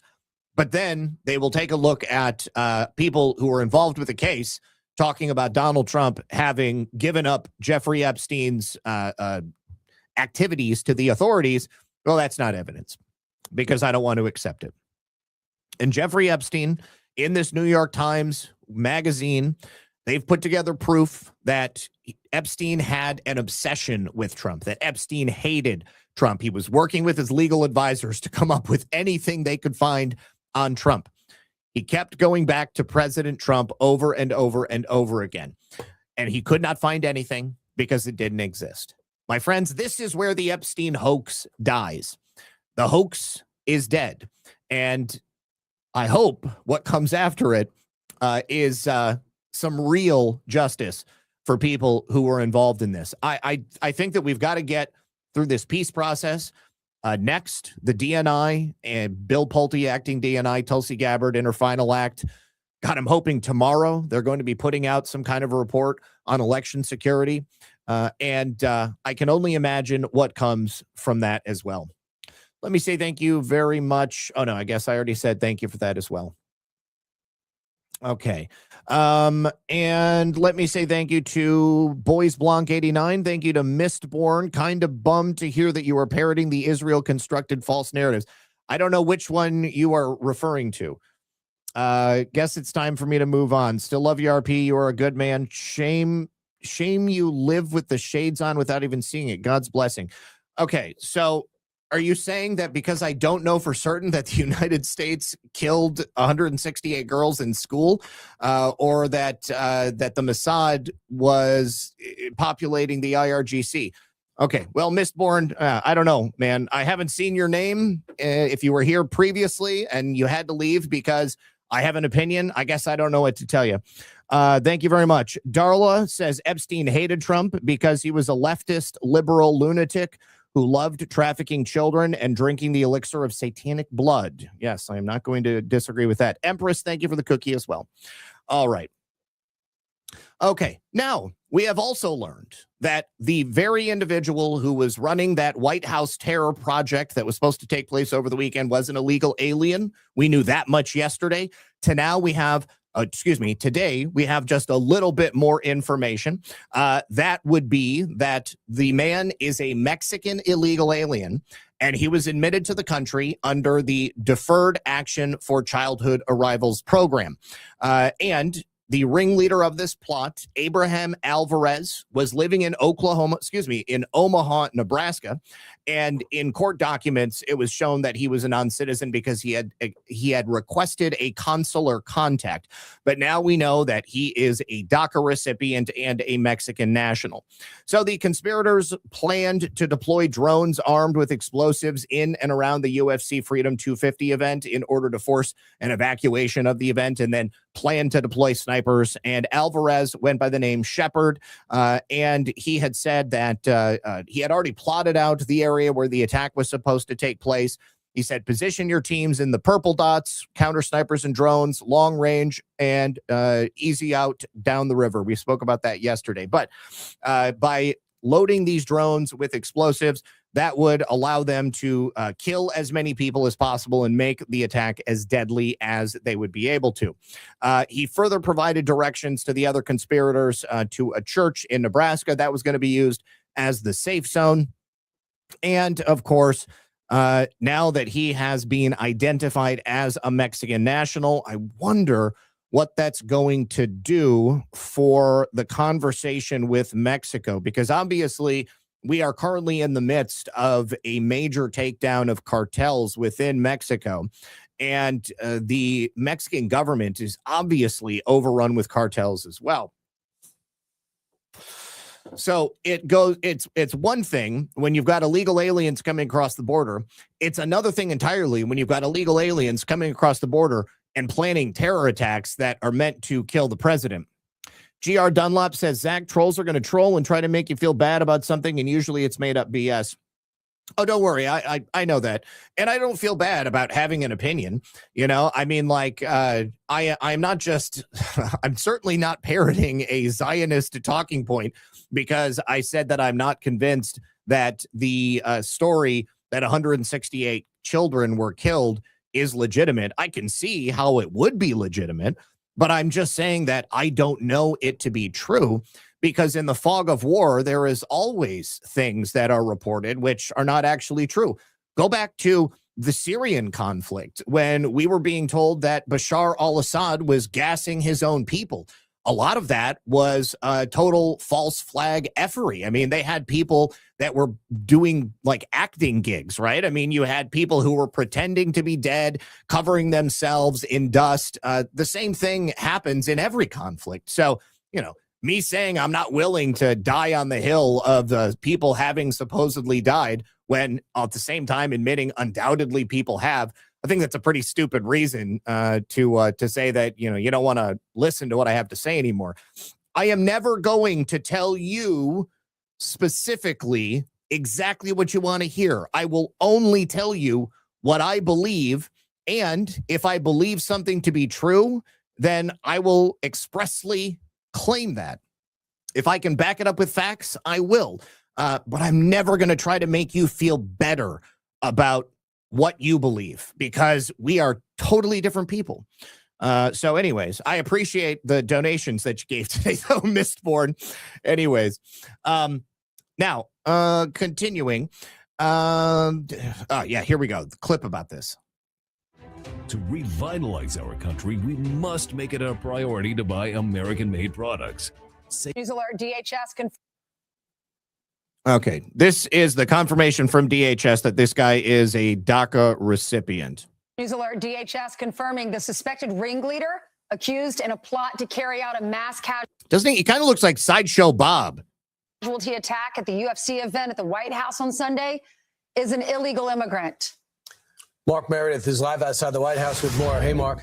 Brian Ainsley and Charlie, good morning, friends. The federal investigation into Sunday's alleged terror plot on the UFC's South Lawn event remains ongoing. Investigators looking into how this transpired, what was planned, as well as believing that many as 20 people may have been involved. Our colleagues over at Fox Digital report the alleged ringleader of this incident, Abraham Alvarez, was in the country illegally from Mexico, but also may have been granted DACA status, allowed to stay back into the Obama administration. He was Don't stop believing, says Zach. Can you prove that you are not a Mossad plant? No, I can't prove a negative. All I can do is put myself in front of the camera every day and just continue to be consistent. was arrested back in Omaha, Nebraska, and we expect to learn more about his background as the head of the UFC says security was certainly top of mind. Did you have any idea that this was happening? Somebody was apparently planning to do something horrible on Sunday. Yeah, there was more than that. There was more than that. And yes, I was in the loop on all of the stuff that was happening in real time. So that's the interesting thing to me there, that he says that there was more going on than what we've been told already. I'm really looking forward to seeing all of these other people being arrested and having the case presented to the American people. All right. Now, this is a brilliant idea. We have talked at length about the concept of teen takeovers, where kids will take over intersections or mob a mall or a freaking restaurant or something like that. So in Nevada, Sheriff Kevin McCahill is repossessing the cars of the teenagers who engage in these street takeovers and then crushing them so that the vehicles cannot be used by these teens any further. This is based. I love it. Street racing, street takeovers, drifting, all of these things that are associated with that culture that ultimately ends up in lives lost, property damaged, and just wreaking pure havoc in our community is not acceptable.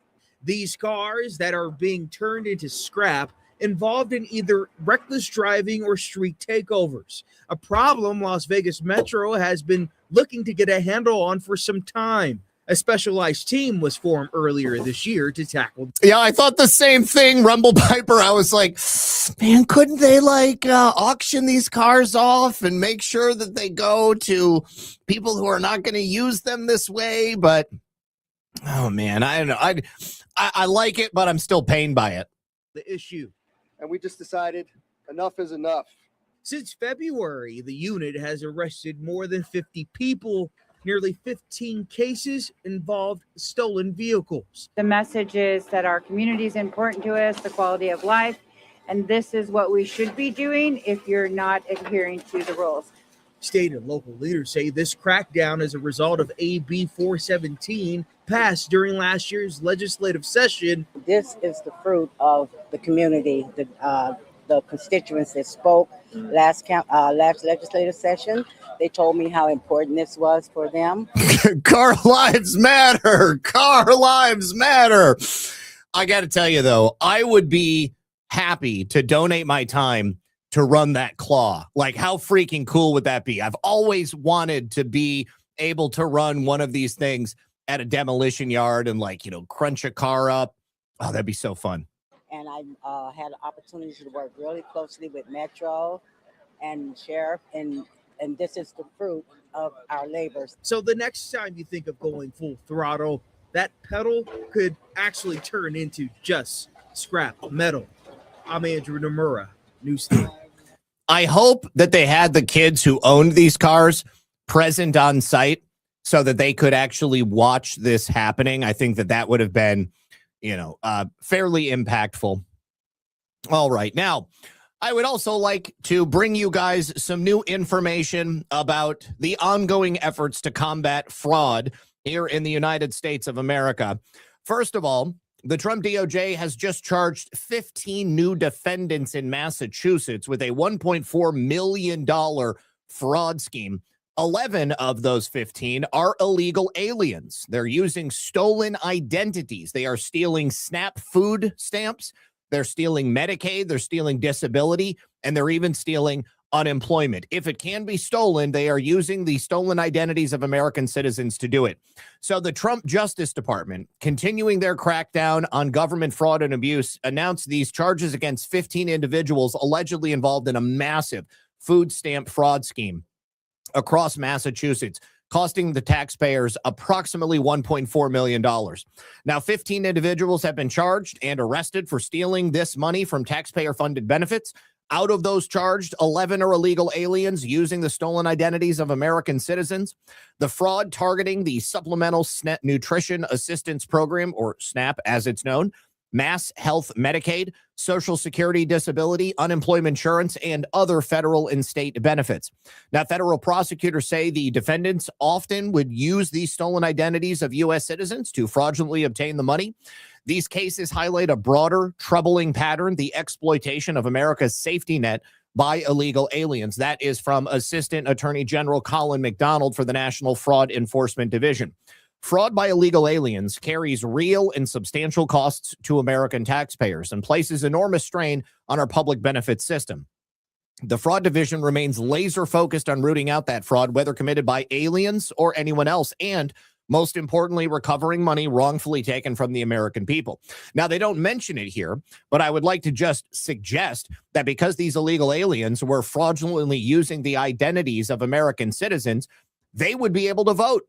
I would be surprised if in the state of Massachusetts, they were not also registered to vote, while at the same time, they were accepting all of these entitlement benefits. Because in a state like Massachusetts, of course, when you go to the unemployment office or you go to the county social services building, they're going to get you registered to vote. I mean, this is a Democrat stronghold. These criminal illegal aliens conspired to defraud Massachusetts of the $1.4 million in public debt benefits. After these, they say 12 criminal illegal aliens face justice, they will be swiftly removed from our country so they can never defraud American taxpayers ever again. Some of those defendants remain unidentified at this time because they were allegedly living under the stolen identities. But we have Heriberto Rodriguez of Framingham, Mass. He's charged with passport fraud, SNAP fraud, aggravated identity theft in connection with over $500,000 in total benefits loss. Miriam Chalice, 33. She's a U.S. citizen living in Salem, New Hampshire. She is charged with making false statements in connection with $266,000 in mass health fraud, $25,000 Social Security disability fraud, and $12,000 in SNAP. Santo Escalastico Coelho, 56, a Dominican national, unlawfully living in Worcester. He's charged with aggravated identity theft and making false statements related to a health care program in association with $162,000 in mass health fraud. John Doe, age unknown, suspected of being in the U.S. illegally, charged with false representation of a Social Security number, aggravated identity theft, and making false statements relating to a health care program, totaling $75,000 in aggravated identity theft. Another John Doe, age unknown, in the U.S. illegally, living in Quincy, charged with illegal acquisition or use of SNAP benefits, theft of government funds, and aggravated identity theft in connection with SNAP fraud, totaling $11,000. Mario Baez Romero, 45, a Dominican national, again unlawfully living in Somerville, Mass., charged with aggravated identity theft and passport fraud in connection with $27,000 in SNAP fraud, $48,000 in mass health. And Baez Romero was also allegedly encountered during an interdiction of a recreational vessel near Key Biscayne in Miami, Florida in May of 2026. He was driving a boat. I'm an American citizen. I don't have the money to drive a boat, and I live damn near on the ocean. This is an illegal alien hanging out in Miami, Florida, driving a boat. Richard Odelis Villegas Nunez, 35, a Dominican national, unlawfully living in Alston, Mass., charged with aggravated identity theft and unlawful production of an identification document in connection with $49,000 in mass health fraud. Miguel Diaz Matos, 54, a Dominican national living in Lynn, Mass., charged with illegal acquisition of SNAP benefits, theft of government funds, etc. I'm not going to go through all the rest of these. Man, these are so many crimes. So many crimes, and so many of them are getting busted. I love it. So I would like to hear from Assistant Attorney General for the DOJ Fraud Division, Colin McDonald. My name is Colin McDonald, Assistant Attorney General for the National Fraud Enforcement Division at the Department of Justice. Today, with our partners, we are announcing charges against 15 defendants alleged to have stolen taxpayer-funded benefits here in Massachusetts. These cases involve stolen benefits ranging from $4,000 to over $500,000. The programs exploited involve food assistance under SNAP, Medicaid benefits administered by Mass Health, housing benefits, Social Security disability payments, and more. Today's charges allege fraudulent conduct targeting the limited money set aside to help the most needy and the most vulnerable among us. Alarmingly, 11 of the 15 charged defendants are suspected illegal aliens, some of whom assumed stolen identities to steal these taxpayer-funded benefits and avoid detection. We're still working to figure out their true identities. We don't know who they are fully, but we do know who they are not. They are not the American citizens they pretend to be. And from that initial lie, the charges today allege that they gained access to the buffet of benefits generously given by the American taxpayer for needy Americans.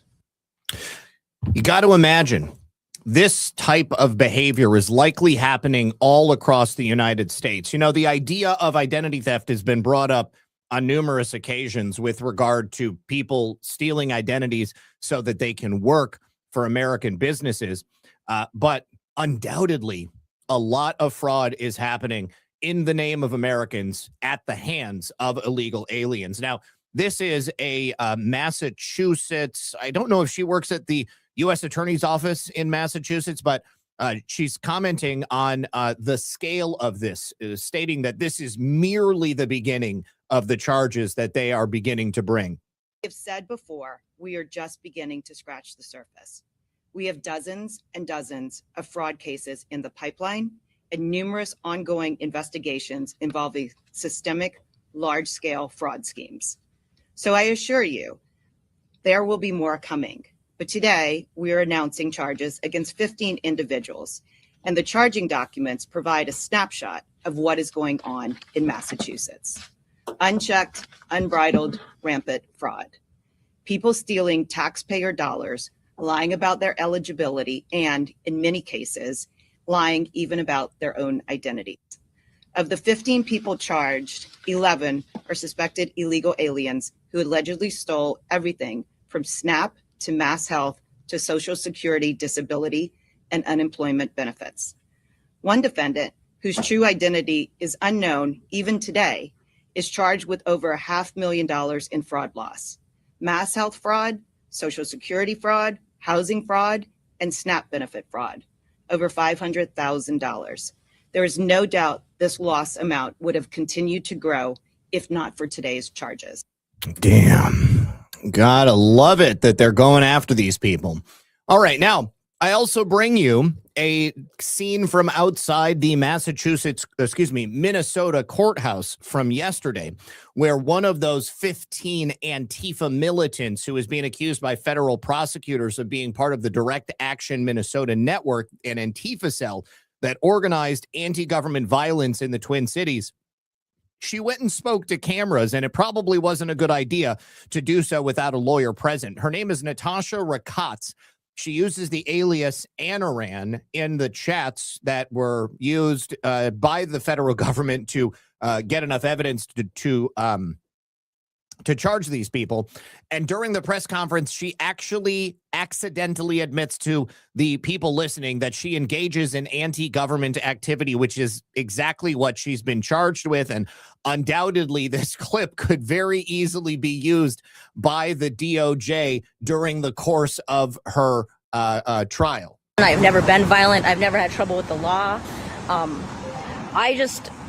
The only thing I did was care about my community and my neighbors. And I would, against the government's violence to our communities, and to try to mitigate and help those affected, because they've been terrorizing us.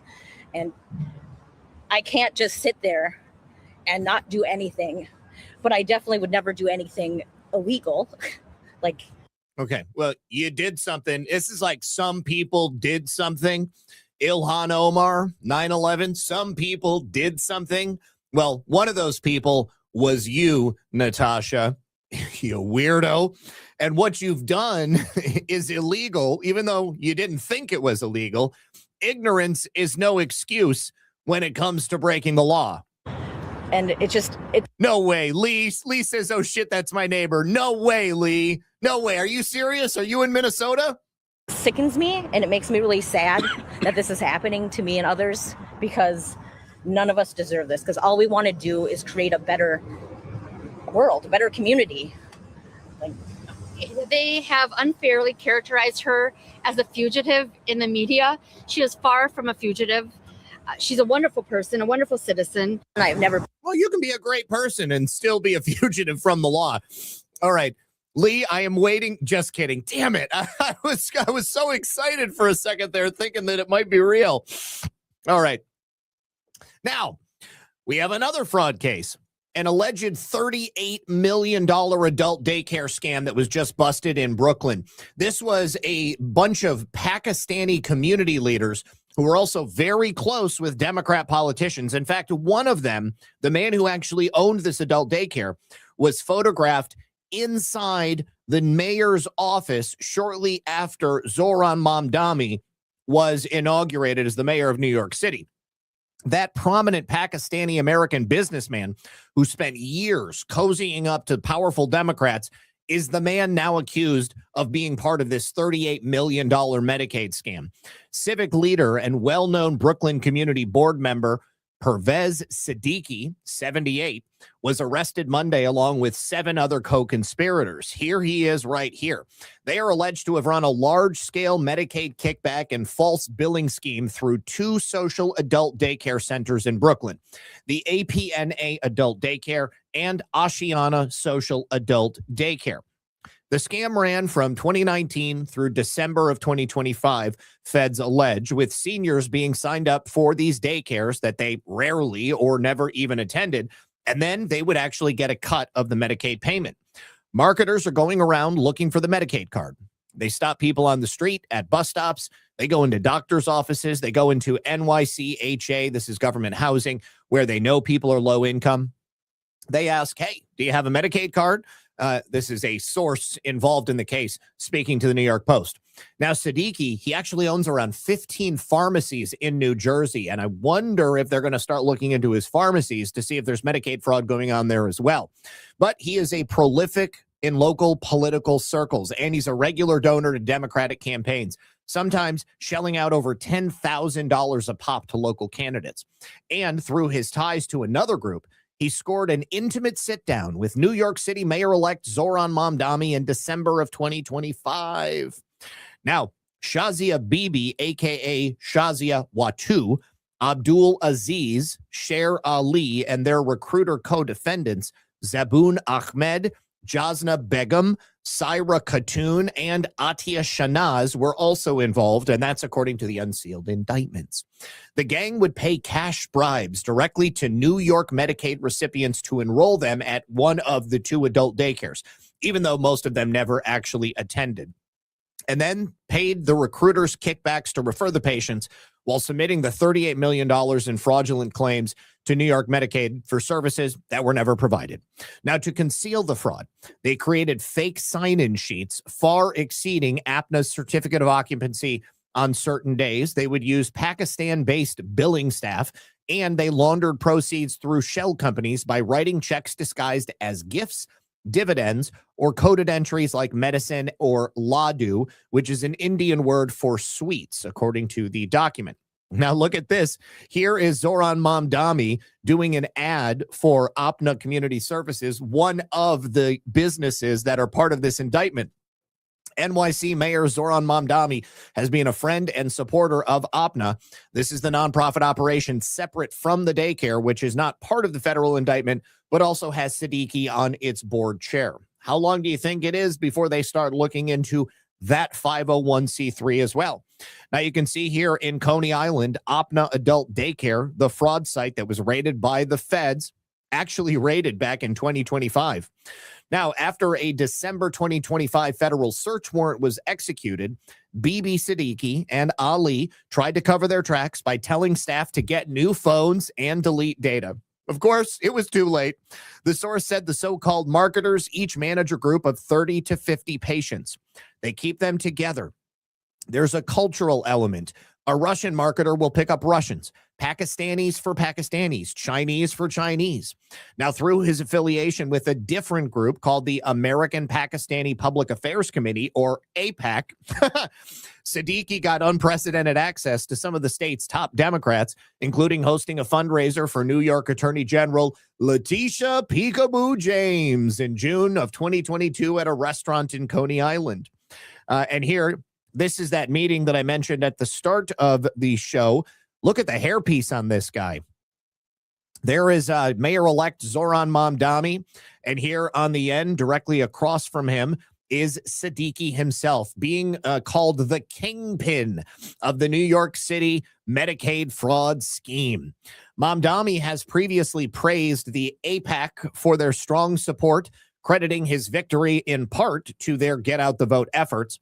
At the December meeting where Siddiqui was present, Mamdani praised lawyer Ali Najmi, who has collaborated with APNA and Siddiqui on policy initiatives and panels, calling him my brother. Najmi, who recently received an award from the APNA Community Services, is not implicated in the scam, but if you're laying down with a dog, you're likely to get fleas.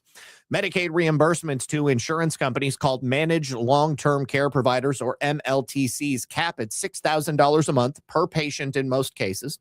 Daycares often are just one aspect of such Medicaid scams, which may extend into transportation companies, pharmacies, and home health care services that use the same Medicaid numbers for payments and kickbacks.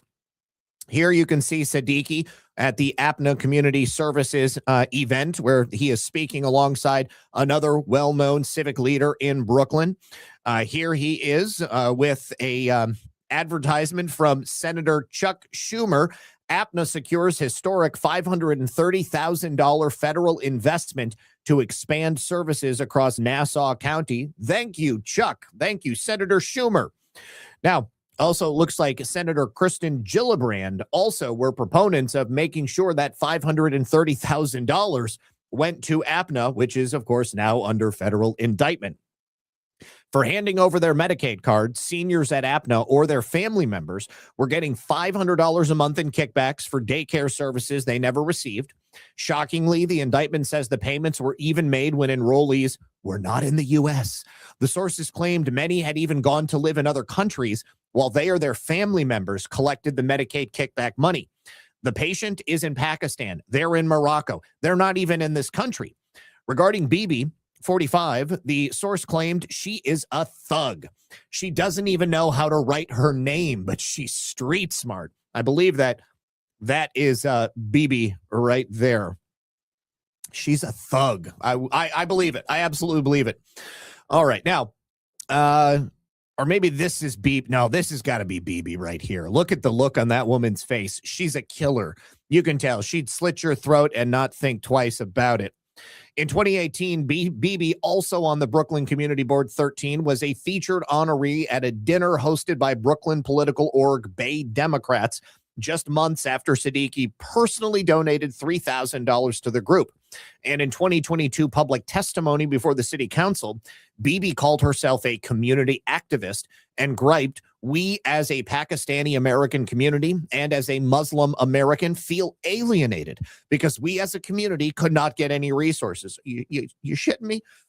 3 years later, she's sitting next to then Mayor Eric Adams at a women's iftar dinner hosted at Gracie Mansion, an event sponsored by Siddiqui-owned Shazia Pharmacy in Coney Island. The indictment makes no mention of pharmacies or other businesses affiliated with Siddiqui, who lives in New Jersey but owns extensive property in Brooklyn. And here in 2022 public testimony, she spoke of herself as a community activist. That is her wearing some type of ceremonial dress. Here she is doing maybe this looks like some kind of a food drive or something. APNA declined to comment to the New York Post. Siddiqui and the other indictees could not be reached for comment, nor could their lawyers. Federal law enforcement also declined to comment, citing the ongoing investigation.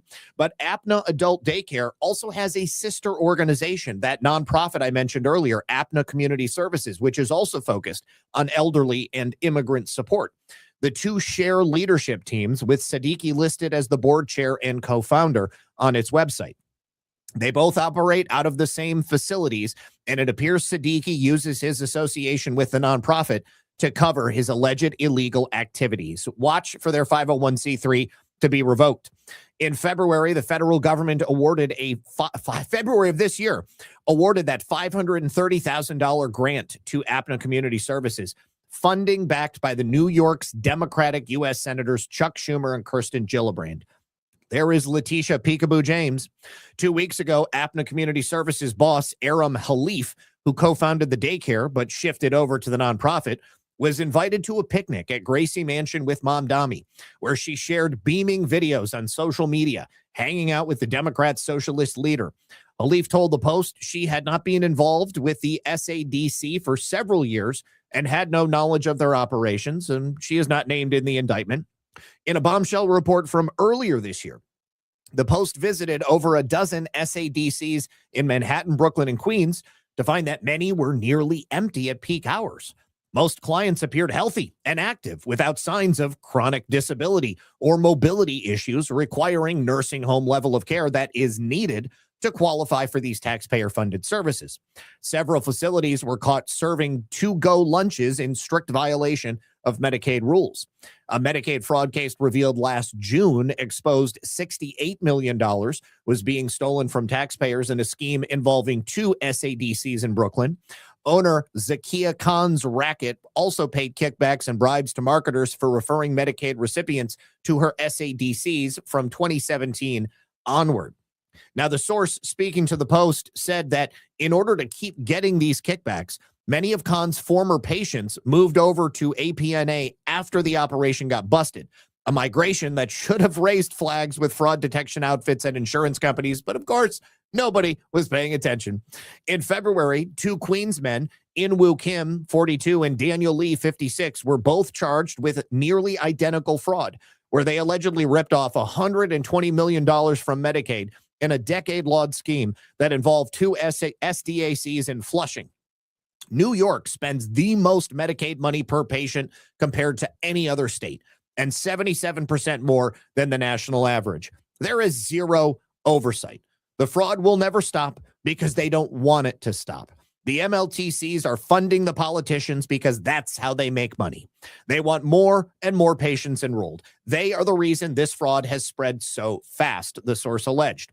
How are the politicians and the insurance companies going to control the fraud when they themselves are part of the fraud? That is absolutely the heart of it. You know, so many people wonder, how could it be that all of this fraud existed all this time and nobody ever figured it out? Of course, there were definitely people who were not paying attention, but the people who were benefiting from the fraud were the ones who were allowing it to take place. Now, from Massachusetts to New York, over to Maine, I want to show you guys this clip from the Maine Wire. The reporter from the Maine Wire, can't remember his name. Oh, John Featherson. He was on a live podcast, and he was reporting from a public park in Maine. And they say, while Boston has been invaded by friendly Scots and Norwegians, Lewiston, Maine has new Mainers who randomly threaten to smash you in a public park. This happened yesterday, and while he's doing an interview, a Somali immigrant comes up to him and quite literally threatens him with physical harm. That's the thing I want to see tomorrow. Like, show me, you know, where we're plugging all these flash drives. And then video if you want from me. I'm in the middle of a live broadcast there right now. No, listen, go away. Okay. Like, don't give me a hard time. Okay. I'm in the middle of a live broadcast. If you want to threaten me, fine, but go do it. Like, I'll be done at 5 o'clock. You can come back then and threaten me then. Okay. Have a good day. There we go. Wow. Does he know Being where the threatened by flash the drive Somali is? community. So. Oh, is that what he is? I thought it was Stop. I thought it was part in the army. I wasn't sure. You're going to smash? Okay. Go for it, man. You come up to me and threaten me like that in a public place, and then you're going to run away? Oh, he's just a little guy. Come on. He's not going to hurt you. To turn around. Hey, tough guy, turn around. Don't get smashed in the face. Oh, he's a Graham Plattner supporter. He's hiding in a porta potty. Oh, my goodness. All right, tough guy, when you're done, I'll be out here. The guy just comes up to me and tells me he's going to smash my face in because I'm here. So now he's hiding in a porta potty. Graham Plattner voter. Did anybody in Augusta say, hey, we've got the wrong one? Or was Augusta just fine with whatever they get? Yeah, that's the unknown question that nobody wants to answer. Is like, who called who? Who called who, and why did people call who? Yeah. Oh, look at this troll. He's going to show his face. I'm Somali. Now I'm talking to you. This motherfucker is racist. Yeah. And then they pay in the Republic, are paying them. Yeah. So he kind of looks like Beetlejuice. You guys know Beetlejuice? Don't you think he looks like Beetlejuice? Say it. The Somali, they no good at Somali. They burn. I've never said anything about Somali that being no good. So, you know, you're making some serious allegations on live television. Yeah. Okay. Well, like I said, when I'm done at 5 o'clock, you want to talk to me, then you can talk to me then. Okay.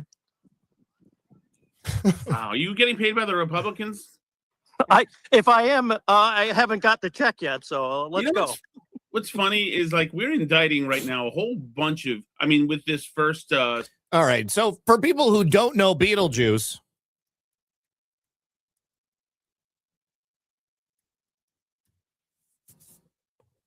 and it's not the movie Beetlejuice, it's this guy Beetlejuice.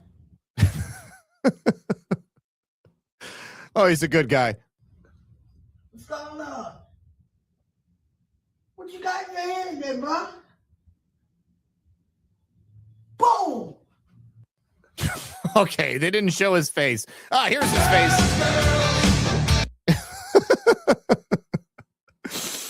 Oh my God. Beetlejuice was a character on Howard Stern before Howard Stern took a hard left years ago. Very funny guy. All right, guys. Also, another case of fraud, this time in Sacramento, California. Dublin residents Sampath Rajidi and Sridhar Mata both pled guilty last Thursday to conspiracy to commit visa fraud. According to court documents, Rajidi operated two visa servicing companies, S-Team Software Incorporated and Uptrend Technologies, LLC. As part of the business models, S-Team and Uptrend, Rajidi petitioned for H-1B specialty occupation worker visas to obtain foreign workers for temporary placement with various companies. Mata served as Chief Information Officer of the University of California Agricultural and Natural Resources located in Davis. As Chief Information Officer, Mata possessed supervisory authority but could not hire H-1B workers for his department without further authorization. Now, between January of 2020 and 2023, Rajidi and Mata conspired to submit fraudulent H-1B visa petitions for numerous beneficiaries. On those petitions, Rajidi falsely represented the beneficiaries would be employed at positions working for the University of California. Mata lent his name and credibility of his position as Chief Information Officer of UCANR to bolster the false assertion these beneficiaries would be staffed on projects for UC Davis. In reality, both defendants were aware the positions listed on the petitions never existed. The beneficiaries did not work on projects at UC Davis, and the defendants instead undertook to market these beneficiaries to other clients, having already secured H-1B visas based on these false assertions. They would submit false information, knowing such information was material to U.S. Citizenship and Immigration Service decisions in granting the visas. As a result of their conspiracy, Rajidi and Mata gained an unfair advantage over other firms and depleted the pool of H-1B visas available to competing firms. The U.S. Department of State's Diplomatic Security Service, Homeland Security Investigations, the Treasury Inspector General for Tax Administration, and USCIS Fraud Detection and National Security Directorate are all conducting the investigation. Assistant U.S. Attorney Douglas Harmon is prosecuting the case. Now, both defendants face a maximum statutory penalty of 5 years in prison and a $250,000 fine. Of course, we'll find out when the judge actually makes the decision. Now, yesterday, there was a terrible fire at a solar, well, it was like a factory with solar panels on top. Take a look here. Just a few minutes ago that the concern is with the solar panels on top of the facility. There hasn't necessarily been a major fire inside. Gil, I don't know if you have updated information on that or confirmation that. Okay, so this entire black square on the top of this giant logistics warehouse is hundreds upon hundreds of solar panels. And you can see these two sections of the building are already on fire. Catastrophic. There's no putting this out. The roof is really what is burning at this time, not necessarily inside the warehouse.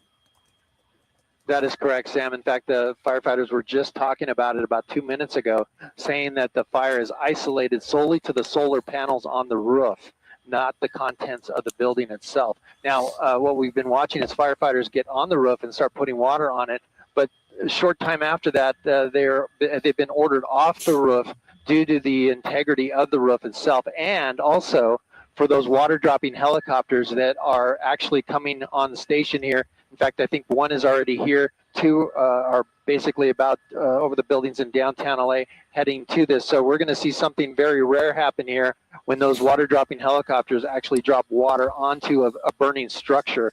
It is very rare to see something like that happen, and it is kind of a last ditch effort to try to knock down the.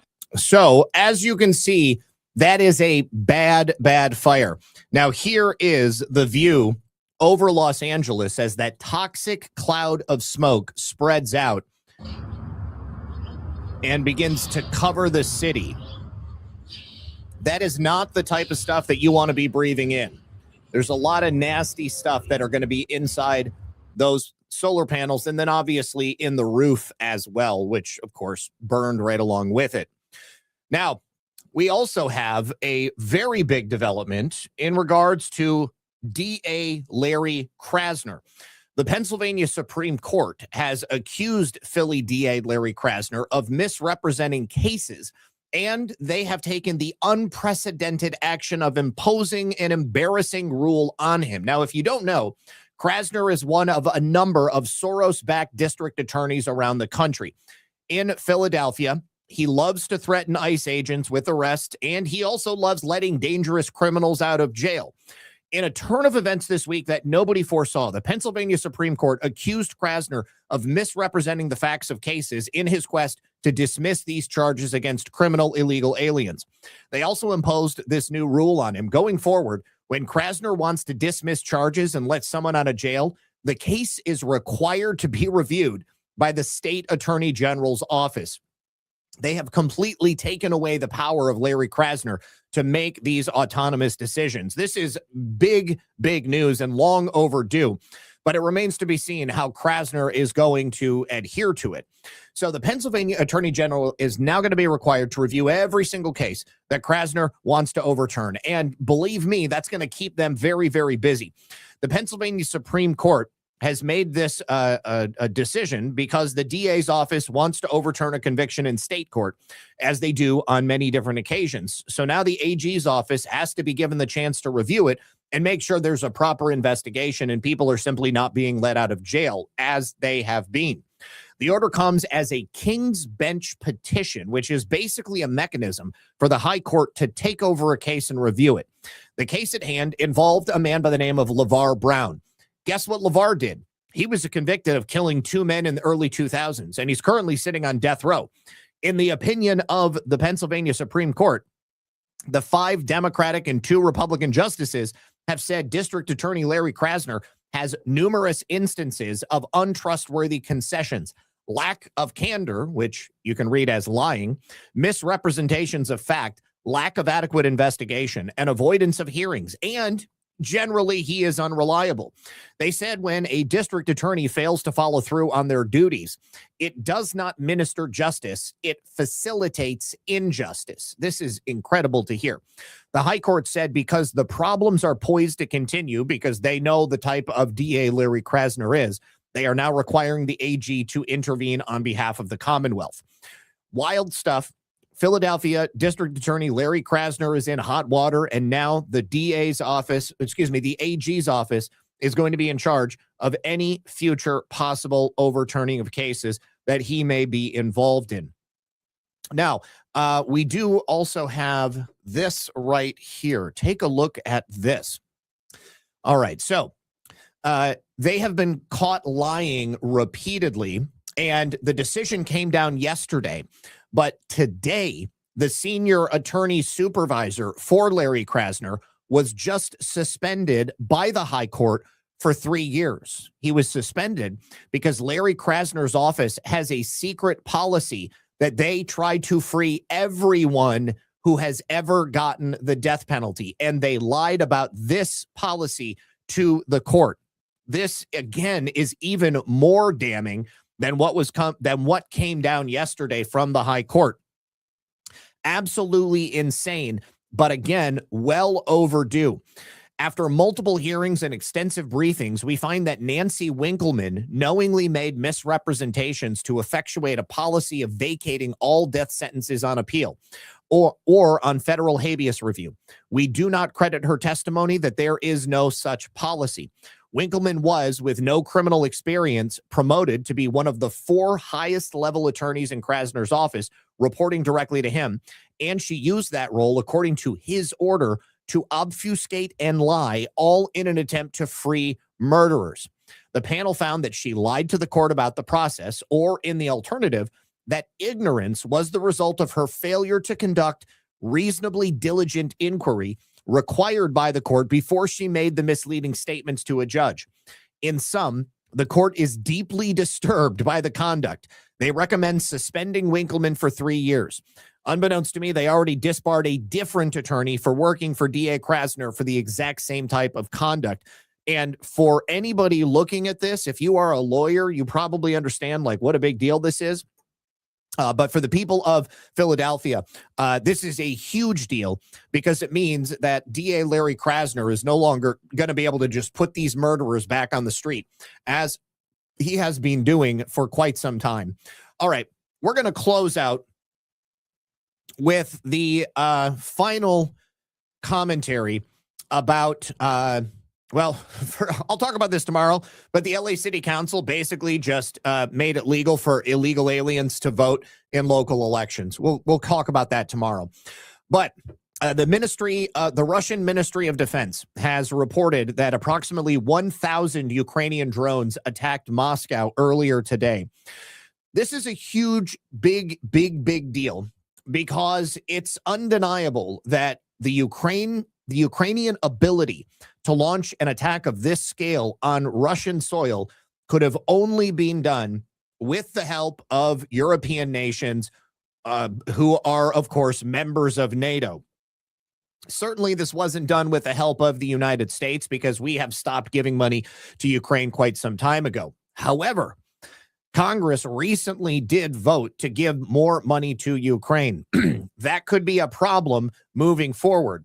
But this could also be a huge problem for the European nations that have been propping Ukraine up and making it possible for these UAV attacks to take place on sovereign Russian soil. This is a fairly large attack, and Zelensky has already announced that Ukraine is planning to produce 10 million additional drones this year, which means if peace is not reached, then Moscow and the rest of Russia could all easily be targets. So it's a question of command, logistics, and personnel resources. There simply are not enough Ukrainians left to be able to even do this.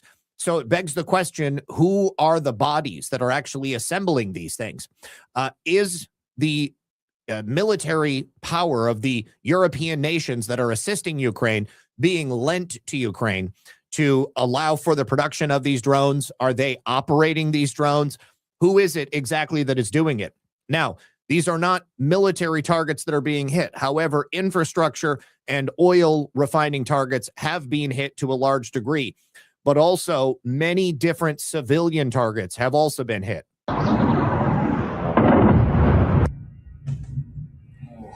So these ones are not fiber optic because they go too far inland. These ones are powered independently. They may not even be at a certain point remotely operated. Like they could set them with a specific target in mind and just have them fly in at a certain altitude until they hit something. It kind of looks like they're just flying and then they end up hitting things. Now, Russia had land-to-air missiles that they were sending off to try to get these drones. Some of them they did. This particular explosion right here appears to be an errant air defense missile that went off. This one right here with the top of it blowing off. It's a pretty big explosion. Нету нахуй ее, блядь. Ей пизда. Ну, типа, вот это все, это пиздец.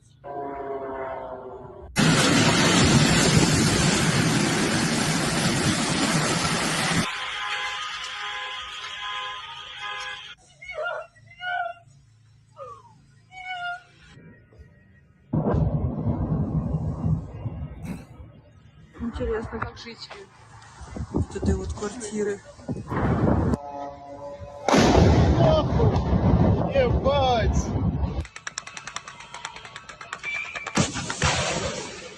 That's one of their Что-то мимо, блядь, ебать. missiles. О, блядь. Он пролетел, хотел по нему, наверное. О! ПВО.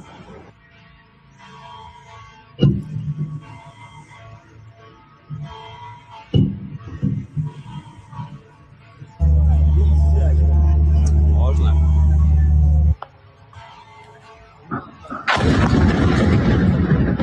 Здесь, видишь, все горит, блядь. Весь завод разухуярил, весь, блядь. Да выебывались, как говорится, блядь. У нас самое лучшее ПВО, блядь. О, зал сюда пришел. Now, before this was announced, yesterday, President Trump was asked about the Ukraine-Russia war. And President Trump very clearly said, we have nothing to do with it. I doubt that he knew that this was going to take place. But it's good that he said that because, of course, we're in the midst of trying to bring relations between Russia and the United States to a state of normalcy. What is going to be most telling will be the response from Russia, not only against Ukraine, but also against the various European nations that have assisted in today's attack. I believe that all of these other videos I have may likely be, this is the only one that I have that's different. But you can see it's hell on earth in Moscow right now.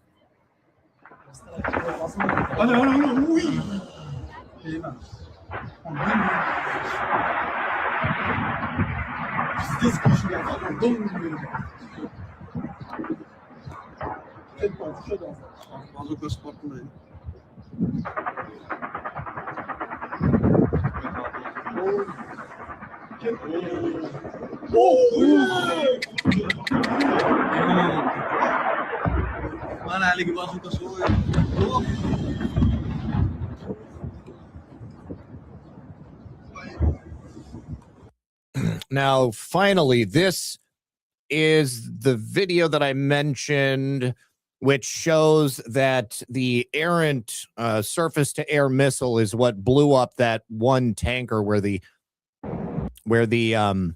lid flew up into the sky.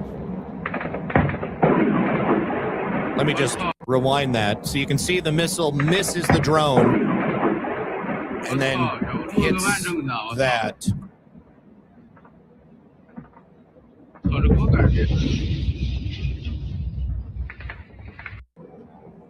Bang. Really? So pray for the people of Moscow.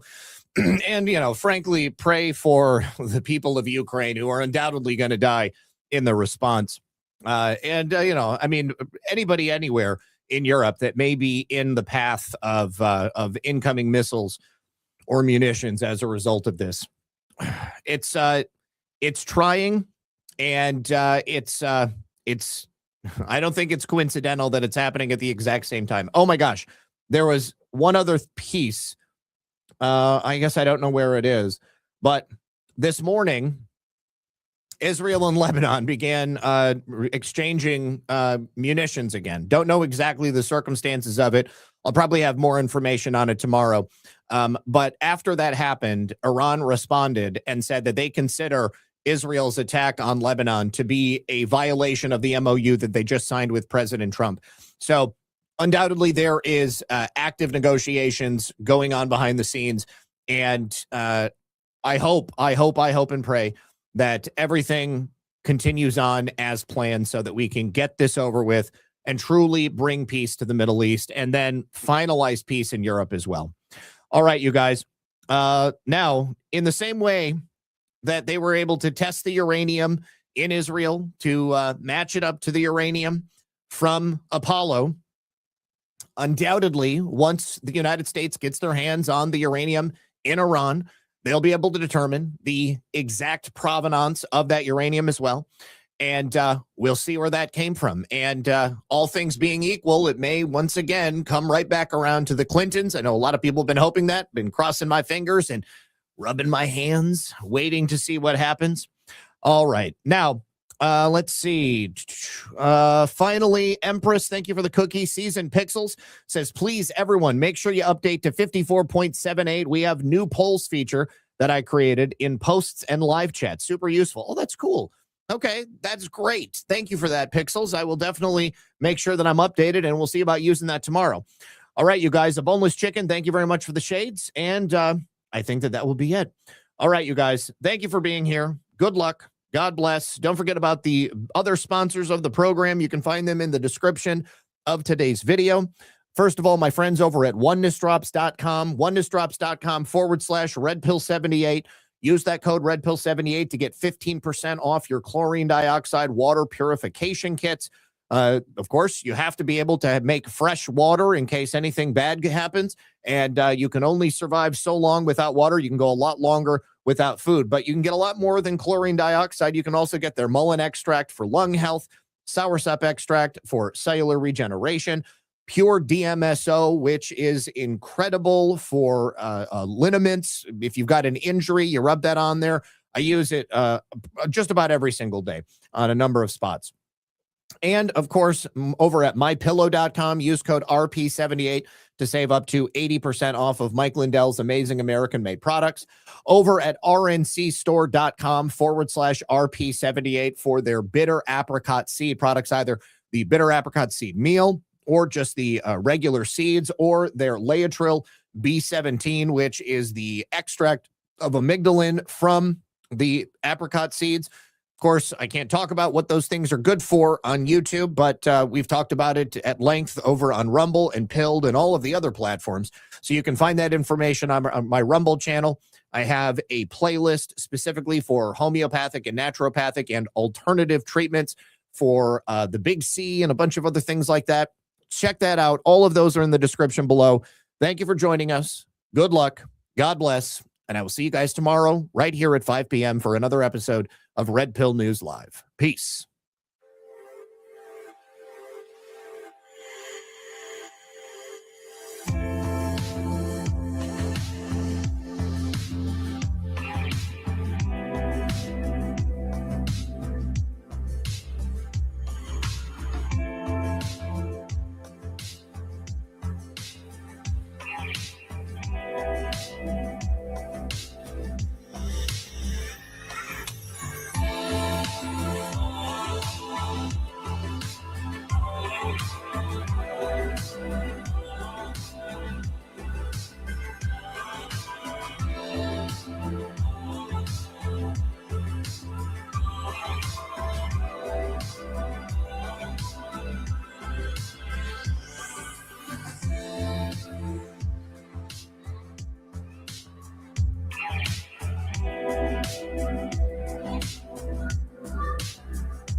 Please, guys, hit the like button on your way out.